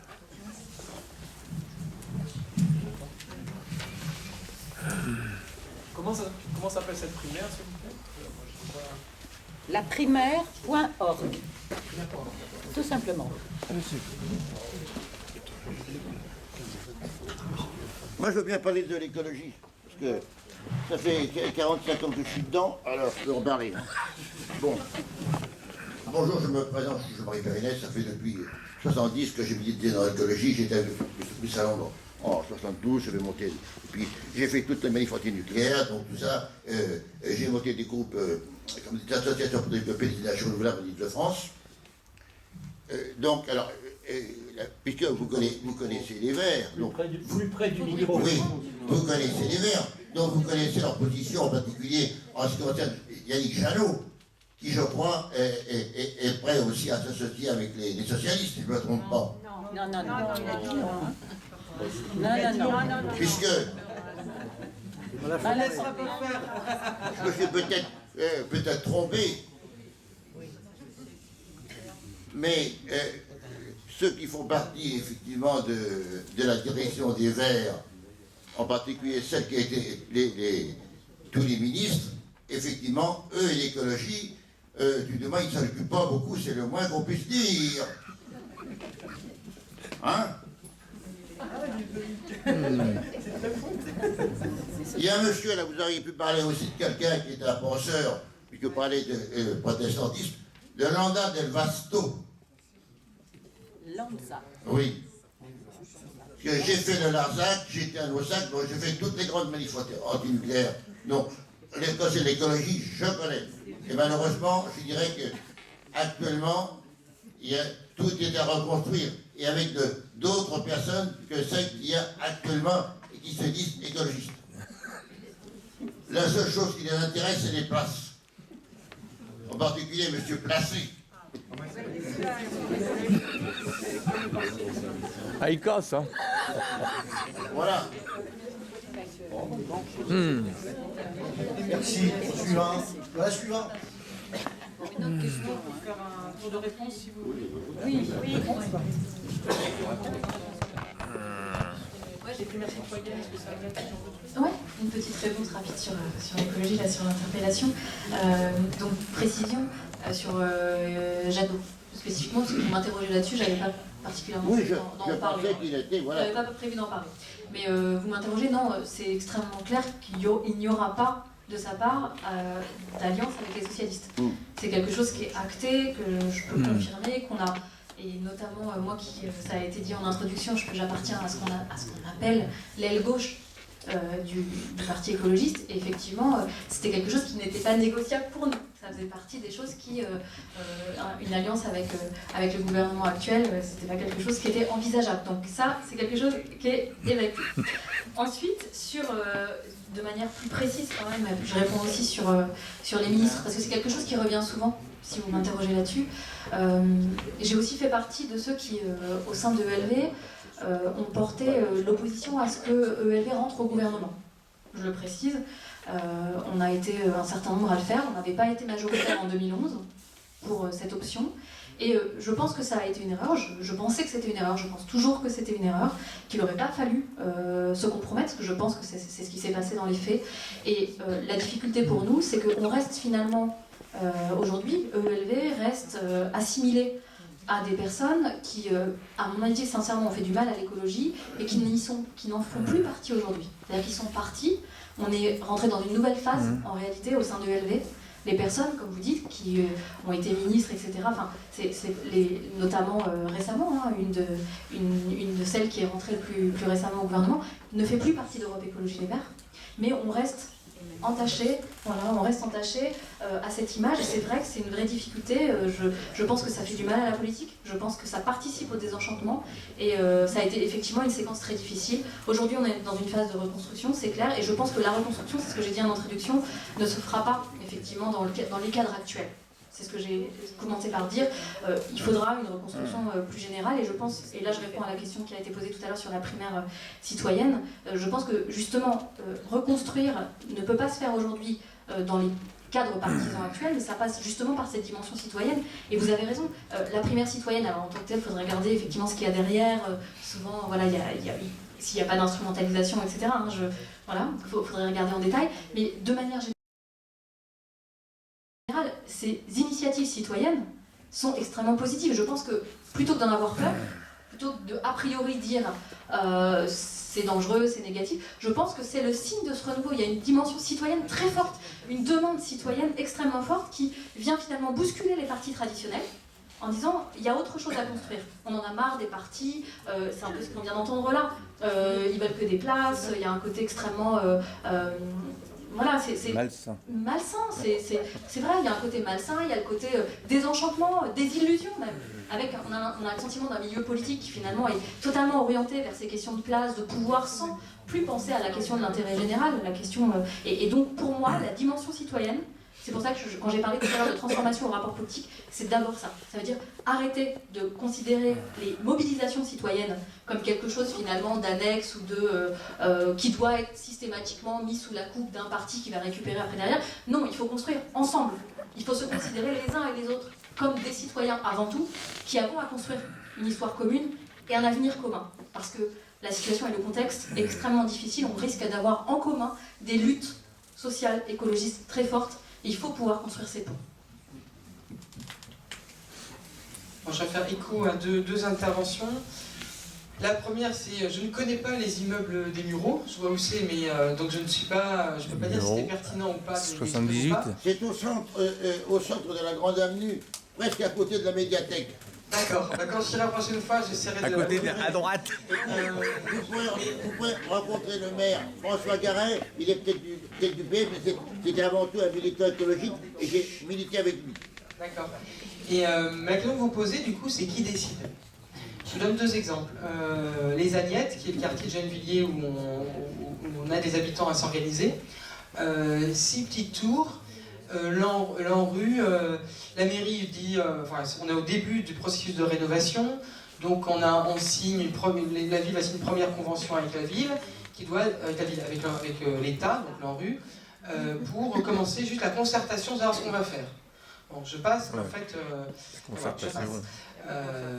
voilà, quelle est la qualité de la concertation réelle, quel sera le pouvoir du conseil citoyen, sachant que la ville a déjà un projet qui est bouclé, qu'elle dit avoir négocié avec les habitants, et plus je rencontre des habitants, plus j'ai des interrogations. Toujours est-il que la ville fait un truc, dit, écoutez, ok, on va signer ce truc-là pour la concertation, mais on veut un préconventionnement, c'est-à-dire qu'on veut que vous financiez déjà la rénovation de ces 6 tours. Et l'ANRU dit, bah non, puisqu'on va discuter de l'avenir de ces tours, on ne veut pas financer déjà la rénovation. Parce qu'en fait, on pense qu'il faut les détruire. Donc la branle-bas de combat, donc c'est ces fameuses tours qui sont très près de la gare du Grand Paris, ça serait dommage quand même de laisser des logements sociaux, alors qu'on pourrait y faire des appartements privés pour des gens qui prendraient les gares du Grand Paris pour aller bosser dans tous les coins de l'Île-de-France. Voilà. Donc la mairie mobilise. Donc je vais apprécier, mais vous savez, Geneviève est une mairie communiste, donc elle mobilise, assemblée à la mairie. Il y a beaucoup de monde, donc on peut penser que les gens sont défavorables à la destruction des tours. Donc manif devant l'ANRU, donc les habitants de Gabriel Péri qu'on avait s'organiser sont présents aussi avec leur pancarte jaune pour dire Gabriel Péri solidaire des habitants des petites tours, voilà. L'interrogation quand même, c'est que quand on discute avec d'autres habitants des tours, ils disent mais les tours quand même à rénover, elles sont quand même en mauvais état, quoi. Donc est-ce qu'on rénove, est-ce qu'on rénove pas? Mais là, a priori, il y a une volonté des habitants, donc qui décide? Est-ce que c'est les habitants? Est-ce que c'est la ville? Est-ce que c'est l'État qui, avec sa politique de rénovation urbaine, décide tout d'un coup de dire, les architectes, des techniciens qui arrivent, disent non, allez, ils font un dessin, pof, ça, on met de côté. Un autre quartier de Gennevilliers, le quartier du village. Le quartier du village est un quartier ancien où il y a plein de petites maisons, une maison avec Madame Vigne et ses chats, maison qui date de la commune de Paris, qu'elle a transformée en hôpital pour tous les chats du quartier. Un café où Fernand Reynaud a écrit ses sketchs, où il buvait des coups, c'est Michel, un vieux de la vieille qui m'a raconté ça, il buvait des coups avec Valdec-Huillier, qui était le maire communiste du coin. Une meulière dans laquelle habitait Valdec-Huillier. Et la mairie de Gennevilliers a décidé de faire une ZAC et de détruire tout ça et encore d'autres choses. Et au bout, il y a une petite cité HLM. Les habitants, plutôt des petites maisons, qui sont plutôt des gens des classes moyennes, mais qui pour certains sont des anciens ouvriers qui ont économisé toute leur vie pour avoir ces maisons-là, ou qui sont un ancien instit, un ancien éducateur d'enfants handicapés, qui était mon président et mon trésorier, parce qu'en fait c'était parce qu'ils vont partir, parce que leur maison va faillir être détruite, et que du coup ils ont dit, maintenant ils ont peur, et ils se disent, ils sont sous une menace, ben, ils déménagent à Nantes. Et donc j'ai aidé les habitants des immeubles, des appartements, des maisons à se mobiliser. Et on a fait du porte-à-porte une petite cité HLM qui est au bout. La mairie veut détruire les maisons et garder la cité HLM. Au bout de 5 portes, les gens nous disent mais il est pourri la cité HLM. Je veux dire, nous on y habite, il faut la détruire. Ils font rénovation sur rénovation, il n'y a rien qui tient. Il faut détruire la cité HLM. C'est les habitants de la cité HLM qui la demandent. Les petites tours, ils veulent les garder. Là, les habitants de la cité HLM, ils veulent que ça soit détruit. Donc on a une mairie qui a décidé de détruire les petites maisons, alors que les habitants des petites maisons veulent les garder, qui a décidé de garder la cité HLM, alors que les habitants de la cité HLM veulent la détruire. Donc là, on a 2 légitimités. La mairie de Gennevilliers, l'équipe municipale, a été réélue avec 65% des voix. Elle est légitime à construire ces projets-là, à avoir ces projets-là. Au passage, en revanche, ce projet-là n'était pas dans ce programme municipal la dernière fois. Je suis allé vérifier. Alors on leur dit ça, ils disent non mais attendez, nous sommes des maires constructeurs, nous bâtissons la ville à 20 ans. Ce projet-là, on l'a mis en place il y a 15 ans. Bah oui, mais dernière municipale, vous n'en avez pas parlé de ces projets-là. Et maintenant, les habitants, ils se mobilisent contre. Alors, ce qui se passe au village, c'est que la mobilisation des habitants, le fait qu'on a transformé des réunions de concertation en réunions, on a transformé en réunions de négociation, donc on a fait un travail avant avec les habitants, où ensemble on a fait une assemblée d'habitants, il y avait une réunion de concertation faite par la mairie, on a convoqué une assemblée d'habitants une semaine avant.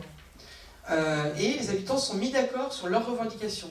Qu'est-ce qu'eux ils demandent dans le cadre de la ZAC. Et donc petit à petit, c'était un peu houleux au départ, on a pris le contrôle, j'exagère un peu, mais disons qu'on a de fait transformer les réunions de concertation en réunions de négociation. Et autant sur la tour, la mairie ne veut rien entendre. Ils vont bien, évidemment, il va falloir qu'ils entendent, mais autant sur le village, la mairie a commencé à entendre, les réunions de concert de négociation donnent des choses, ils ont commencé à dire, ben oui, finalement, la maison de Madame Vigne avec ses chats, peut-être qu'on pourrait l'intégrer dans le projet. La meulière, ça va être compliqué, mais peut-être qu'on va l'intégrer. Le café de Fernand Reynaud, pour l'instant, ils ne veulent pas en entendre parler, mais ça va venir. Mais donc là, qui décide? Et c'est ça la question, c'est-à-dire que la question, c'est bien la question du pouvoir. Aujourd'hui, est-ce que le pouvoir, c'est uniquement je suis élu avec 60% des voix et donc je décide tout seul, ou est-ce qu'on accepte qu'il y ait des dimensions de contre-pouvoir? Est-ce qu'on refait place à la société civile organisée? La loi travail, ce gouvernement a été élu avec une majorité, il a une majorité à l'Assemblée. Pour autant, est-ce qu'il était légitime à passer en force comme il l'a fait sur la loi travail? Voilà, pouvoir contre pouvoir, et la loi de la démocratie représentative, est-ce qu'elle s'impose tout le temps, ou est-ce qu'il y a de la démocratie locale, et est-ce qu'il y a de la démocratie d'interpellation? Ce qu'on fait nous, c'est ce qu'on appelle nous la démocratie d'interpellation, qui est une troisième sorte de démocratie.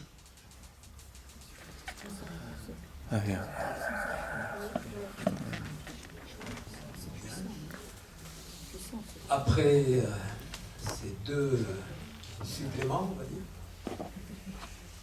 d'autres interventions.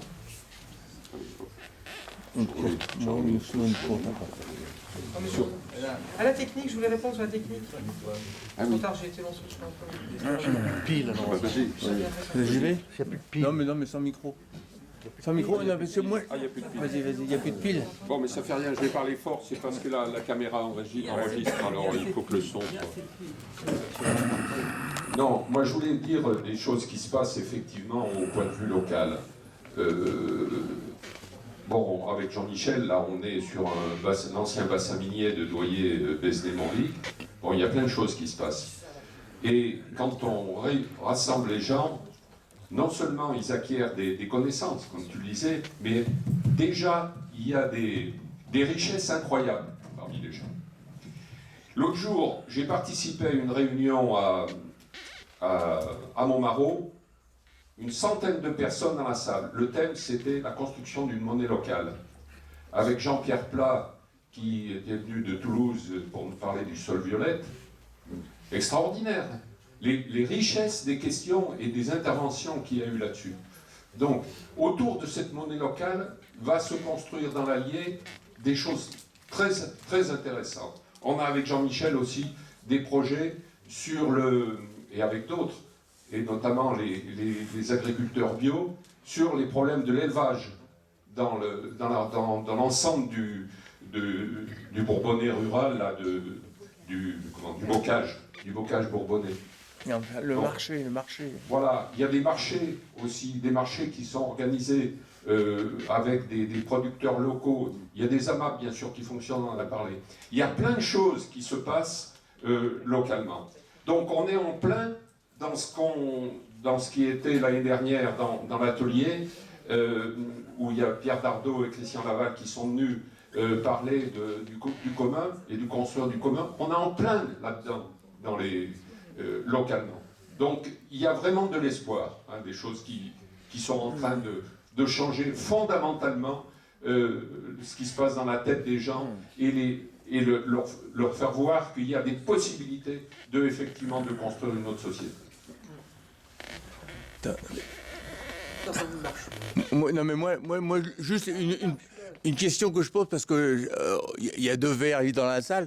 Là, on est en pleine campagne électorale et on n'entend pas du tout.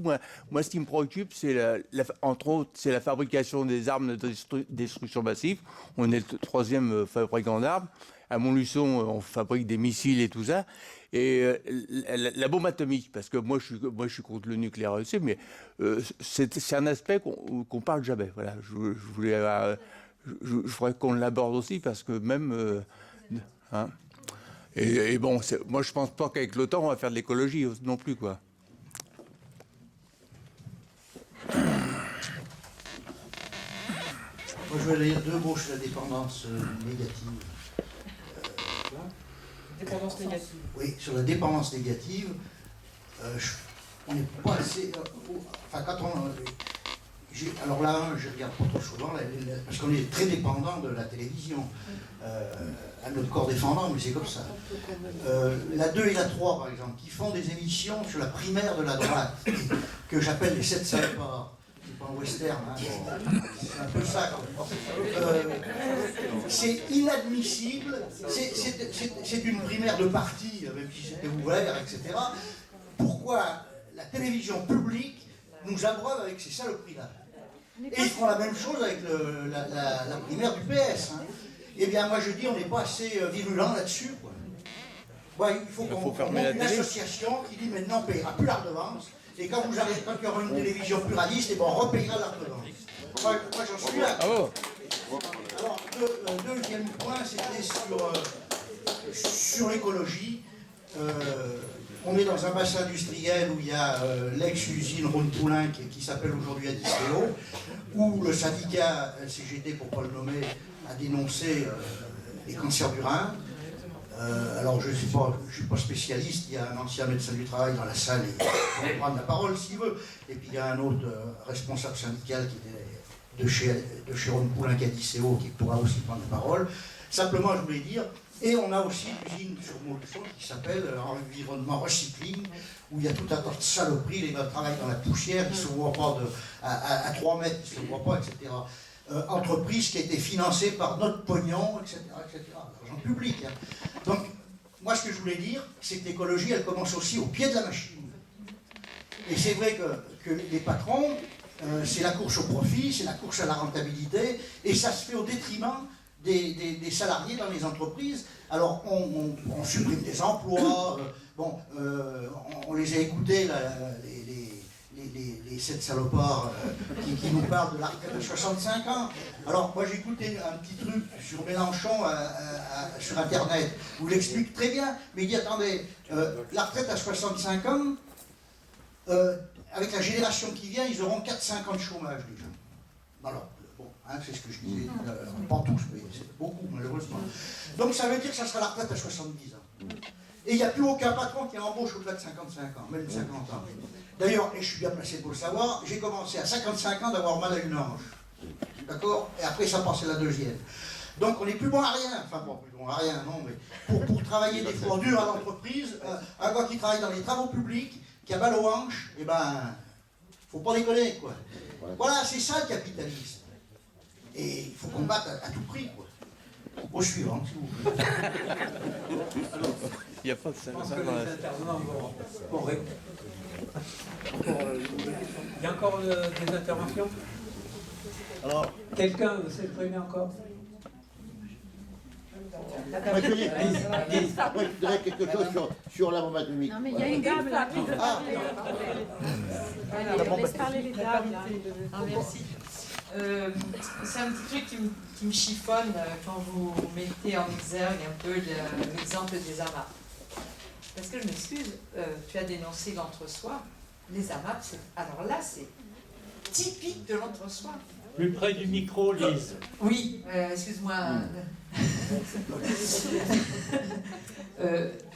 Le fonctionnement des AMAP, moi je suis adhérente d'une AMAP, hein, mais c'est un truc de bobo. Comment une famille ouvrière, je ne dis même pas qu'il travaille au SMIC, hein, peut avancer les fonds, parce que c'est comme ça que ça fonctionne, une AMAP, hein, on avance les fonds pour que l'agriculteur, qu'il fasse du bio ou pas, à la limite, c'est pas le problème, puisse avoir un revenu régulier sur toute son année. Hein? Bon, la MAP, c'est au bas mot 500 € pour l'année. Bon, bien sûr, l'agriculteur, il accepte qu'on lui donne quelques chèques, enfin plusieurs chèques, mais ça n'empêche, c'est une mise de fonds très importante pour une famille normale. C'est quoi une AMAP? Une AMAP, alors c'est une association pour le maintien de l'agriculture paysanne. Voilà. L'origine, c'est au Japon. Et la première en France, je m'excuse, a été créée par mon cousin. Donc il y a des droits d'auteur. Je vous parlerai de ma cousine juste après. Demain, sur la bombe atomique, Ouais. je voulais signaler que c'était incroyable, mais c'est la réalité. L'Esterlin, le député du coin, fait partie des 400 signataires députés pour demander effectivement l'arrêt du financement de la bombe atomique. C'est étonnant, je l'ai su par l'intermédiaire de l'association de M. Agustin Angoulême, qui a regroupé un certain nombre de députés pour demander évidemment l'arrêt des frais concernant la bombe. Voilà. Et j'ai été étonné de trouver les Sterlin effectivement parmi les députés. Il a dû se tromper. Il a dû se tromper. Voilà. À moi d'intervenir. Deux choses. D'abord, sur ce qu'a dit Lise tout à l'heure, moi j'ai fait une expérience un petit peu du même genre sur un marché de producteurs locaux où je rencontrais un producteur qui était vraiment très agréable et qui n'était pas avare de conseils quand on lui disait pour faire telle et telle chose, comment il faut que je fasse. Un conseiller, pas obligé d'acheter, hein, vraiment. Et puis, je ne sais pas ce qu'il y a eu dans ce regroupement, des jalousies, je ne sais pas. Il a été évacué. Il a été évacué. Voilà. Alors ça le chiffonne. Sur les 9 ou les 7 salopards, là, je ne sais pas. L'émancipation, ça permet de faire le choix des émissions et d'évacuer les 7 salopards. Voilà. Maintenant, je vais laisser Stéphane et Élise répondre. Quelques éléments suite aux questions qui viennent d'être posées. Première chose sur ce qui a été dit et ce qui m'a en tout cas beaucoup touché, parce que je pense que c'est le sujet principal sur la manière dont effectivement il faut essayer de construire une lutte face aux capitalistes qui effectivement ont intérêt à réduire au maximum les normes sociales et environnementales pour maximiser les profits. Et effectivement, là, vous avez cité 2 exemples locaux qui me paraissent extrêmement parlants. Il y en a énormément en France. Ça a des conséquences extrêmement dramatiques sur de nombreuses familles, parce que ce qui paraît effectivement voilà, des conditions de travail pour certains qui sont pas l'essentiel, ça a concrètement des conséquences en termes de cancer, en termes de mauvaise santé. Mais je veux dire, il y a des morts dans l'histoire, enfin, c'est un vrai sujet, c'est extrêmement grave. Et donc je crois que c'est une priorité, et j'aurais un élément par rapport à ça. J'avais signé il y a quelques années un appel avec d'autres syndicalistes qui était un appel à l'éco-syndicalisme qui avait pour objectif de prioriser justement ces dimensions. C'est-à-dire que l'éco-syndicalisme intégrait totalement dans la lutte syndicale cette dimension, et de manière à ce qu'elle ne soit pas effectivement ramenée à des questions de bobo, effectivement, ou au contraire, il s'agissait d'avoir un élément de réponse, des luttes intégrées dans nos luttes syndicales, ces éléments écologiques très importants. Sur les AMAP, je suis assez d'accord, c'est-à-dire que pour l'instant ça reste marginal, en tout cas ça reste effectivement, vous avez totalement raison. Néanmoins, le principe même me semble bon. Et je pense qu'il ne faut pas penser les choses de manière exclusive. Moi, quand je pense AMAP, je pense aussi, là où j'ai grandi à Hérouville-Saint-Clair, au jardin ouvrier, au jardin partagé. C'est à ça que je pense. Je ne pense pas aux AMAP version bobo, vous avez raison de le dire, réservées à un petit secteur de la population, totalement coupé effectivement des classes populaires. Heureusement, c'est pas ça. Enfin, moi, c'est pas à ça que je pense. Je pense d'abord à l'agriculture paysanne, locale, aux moyens de continuer à faire vivre les paysans de manière avec un juste prix, et en même temps avec des produits sains qui permettent à chacun de pouvoir s'alimenter. Enfin, l'alimentation bio aussi, ça n'a pas à être réservé aux bobos, aux riches. C'est une lutte qui n'est pas négligeable, c'est une lutte fondamentale. Ça doit d'abord l'alimentation saine, le droit de pouvoir s'alimenter avec des produits sains, de qualité, qui ne sont pas bourrés de pesticides, qui, vous le savez, produisent des conséquences en termes de santé extrêmement graves. Ça ne doit pas, c'est une lutte importante, c'est pas une lutte, encore une fois, qu'on doit réserver parce que c'est bio, etc. C'est les bobos, non. On touche là, quand on parle des conditions de vie, quand on parle de ce qu'on mange, quand on parle de l'eau, on parle des éléments de la vie, on parle de la base, ça doit être accessible à tout le monde. Et c'est vraiment un des combats fondamentaux qui doivent effectivement être accessibles à tous, à chacun, et d'abord aux classes populaires qui doivent pouvoir effectivement avoir des conditions de vie qui sont sur ce plan garanties de ne pas être mises en danger en termes réellement, c'est leur vie qui est mise en danger quand on parle de ces questions. Deux autres éléments de réponse par rapport à ce qui a été dit sur la bombe atomique, puisque ça a été soulevé. Il y a Gunther Anders, qui était un penseur qui était proche d'Hannah Arendt, qui considérait que la bombe atomique, c'était le premier élément, c'était une rupture dans l'histoire, parce que pour la première fois, l'homme allait acquérir cette capacité à s'auto-exterminer. Et il disait, la crise écologique, elle fait partie de cette même rupture. Pour la première fois dans l'histoire, à l'échelle de l'histoire humaine, l'homme a la capacité, l'être humain a la capacité de s'auto-exterminer. Donc ça nous donne une responsabilité extrêmement forte. Et on ne peut pas mettre de côté cette responsabilité. Et c'est valable, effectivement, tant pour la crise écologique que pour l'utilisation de la bombe atomique qui soulève cette capacité à s'auto-exterminer. Et je conclurai par les termes d'Ernst Bloch, qui sont, quand il parlait de Bushlandschaft, c'était un concept que je pense extrêmement important, qu'on doit connaître, c'est le Bushlandschaft, c'est le paysage de désir. Et je pense que ce qui nous manque aujourd'hui, c'est cette capacité à imaginer justement un avenir qui soit commun, qui soit désirable, qui soit effectivement à la fois en capacité de construire du commun et de pouvoir lier ces dimensions sociales et écologistes. Très bien. C'est une belle image. Alors on a dû inverser parce que ça faisait une super conclusion.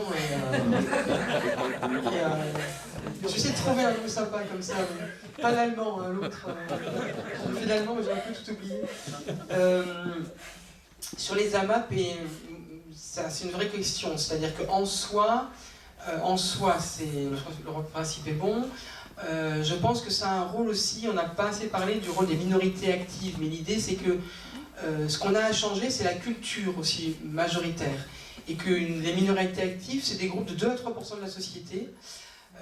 Ça a été les premiers chrétiens, ça a été les communautés utopistes socialistes au 19e siècle, c'est aujourd'hui les AMAP, les ateliers de réparation de vélo, qui disent, dont on se moque un petit peu, ils sont rigolos avec leurs bleds, mais en fait, quand une majorité se moque d'une minorité, c'est qu'elle est gênée, en fait. Et elle est en train déjà de changer sa culture. C'est ce que raconte Serge Moscovici, et c'est vraiment, je pense que Élise et moi on partage cette importance donnée aux minorités actives. Comment maintenant on démocratise la question des AMAP? Et c'est pas simple.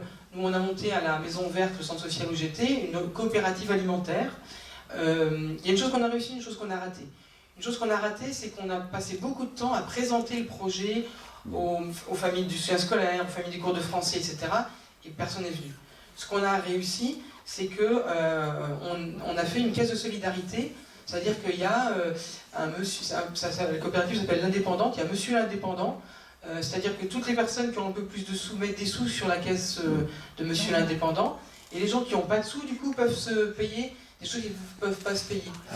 Donc il y a une caisse de solidarité au sein de la coopérative bio, et du coup, il n'y a pas les familles du cours de français, mais il y a des RMistes qui font partie de la coopérative bio de la Maison Verte.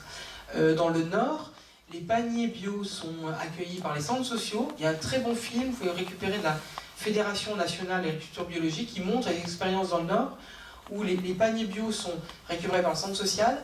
Il y a des financements de la mairie pour que ça soit accessible à tout le monde. Et ensemble, il y a des ateliers de cuisine où les gens se réapproprient la cuisine, comment on cuisine des blettes, des scones, des machins et des trucs. Et en même temps, ça refait du lien, ils s'apprennent des recettes les uns les autres, etc. Donc, c'est pas une fatalité que les initiatives alternatives restent dans l'entre-soi. C'est un travail, c'est un effort à faire. La deuxième chose, c'est, je reviens pas sur la bombe atomique et tout ça, seulement dire que bien sûr qu'il faut se réinspirer, et nous on le fait en tout cas, des techniques de Jean Del Vasto, de Gandhi, de Martin Luther King. Moi j'ai relu des textes de Martin Luther King, je me suis aperçu qu'il y a plein de choses qu'on vivait dans nos modes d'action, c'était vraiment ça. J'ai lu dans l'Humanité, juste avant l'été, je crois, ce dossier sur le doublement du budget pour l'armement atomique. Voilà. La semaine dernière, on était avec des gens des désobéissants, du mouvement de la paix, du mouvement pour une alternative non violente, à un procès de militants des désobéissants qui a été poursuivi par l'UMP pour avoir collé des autocollants sur le siège de l'UMP. Oh là là. Voilà. Donc, là aussi, les mouvements pacifistes se regroupent pour essayer de combattre ça, et ils trouvent à leur côté et le Front de gauche et ELV. La dernière chose, c'est que sur la technique, bon, c'est pas un débat sur la technique, on en fera un, mais je pense que oui, il vaut mieux la science que la technologie. Qu'il y a dans le monde scientifique des éléments critiques. Le mouvement antinucléaire commence par le groupe de scientifiques d'information sur l'énergie nucléaire, qui sont des scientifiques qui produisent une contre-information sur le nucléaire. Bien sûr qu'il faut maîtriser la technique, mais la question elle est malheureusement un peu plus profonde, c'est-à-dire qu'il y a des techniques qu'on ne maîtrisera pas. Le nucléaire n'est pas maîtrisable, ne pourra pas être une énergie concentrée et démocratique, elle nécessitera toujours une force de police, une force militaire pour la protéger. Et ça peut être une énergie décentralisée parce que ça produit énormément chaque déchet. Le problème, c'est qu'on va vers des techniques qui sont de moins en moins maîtrisables. Et Lull disait, l'ennemi n'est pas le tire-bouchon. L'ennemi, le tire-bouchon, vous pouvez le maîtriser. C'est ce qu'il y a dans la bouteille qu'on maîtrise un peu moins au bout d'un moment, mais le tire-bouchon, vous le maîtrisez. Mes parents, je me souviens quand j'étais gamin, ils maîtrisaient leur bagnole. Ils se passaient leur temps à réparer leur putain de caisse pourrie. On partait le matin, il y avait une voiture qui tirait l'autre pour réussir à démarrer. J'étais tout le temps en retard au collège, mais c'est pas grave. Ils réparaient eux-mêmes leur voiture. Allez réparer une voiture aujourd'hui. Vous êtes obligé de changer des grosses pièces en plastique dans lesquelles on ne maîtrise absolument rien. L'informatique, je vais pas jeter mon ordinateur, mais virer ce système Windows qui est absolument insupportable, qui plante tout le temps, pour mettre des logiciels libres. Tout le système des logiciels libres, des environnements Linux, sont des systèmes qui sont maîtrisables par les usagers. Mais est-ce qu'on pourrait apprendre dans les écoles ou apprendre dans des associations, certaines le font, à maîtriser son logiciel plutôt qu'être dépendant de Windows. Et on pourrait prendre la même question sur l'agriculture. Les camarades qui parlaient de permaculture sont partis, je crois. Mais voilà, la permaculture, l'agriculture bio, c'est un moment les agriculteurs qui reprennent la maîtrise de l'agriculture contre des multinationales qui leur vendent la semence, l'engrais, les pesticides, le pesticide, tout. Ils leur vendent tout. Ils ont plus jusqu'à empoisonner eux-mêmes la terre et ils perdent la maîtrise de leurs outils. Donc la question, elle est maîtriser, mais se battre pour des technologies maîtrisables. Et ça, c'est autrement plus compliqué.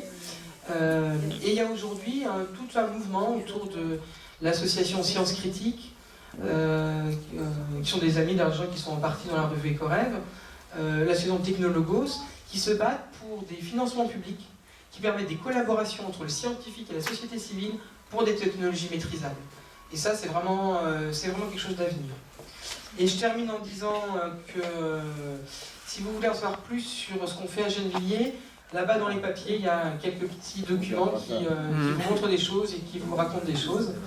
Et écoutez, j'ai pas de conclusion aussi belle que celle de Élise, mais je vous dis juste merci beaucoup pour cette participation et pour ce que vous avez amené dans vos interventions. Et vous avez donné l'occasion de réfléchir aussi ensemble là-dessus.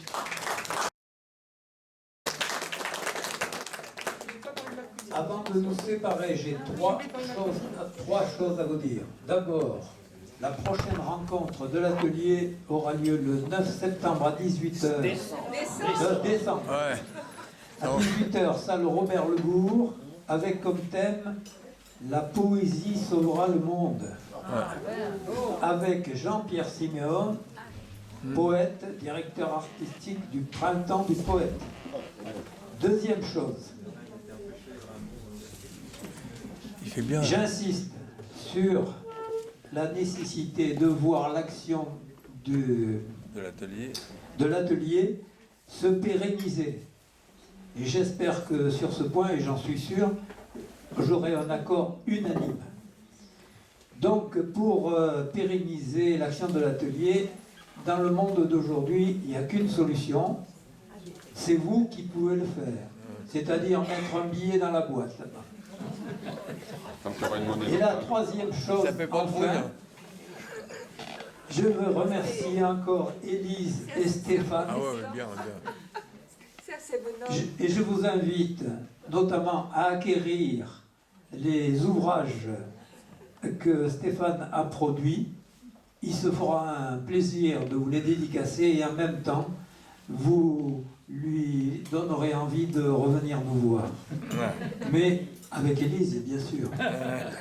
Bonsoir à tous. Merci, bravo. Une mauvaise nouvelle? J'ai une mauvaise nouvelle à vous annoncer. Ça serait bien que chacun empile les chaises.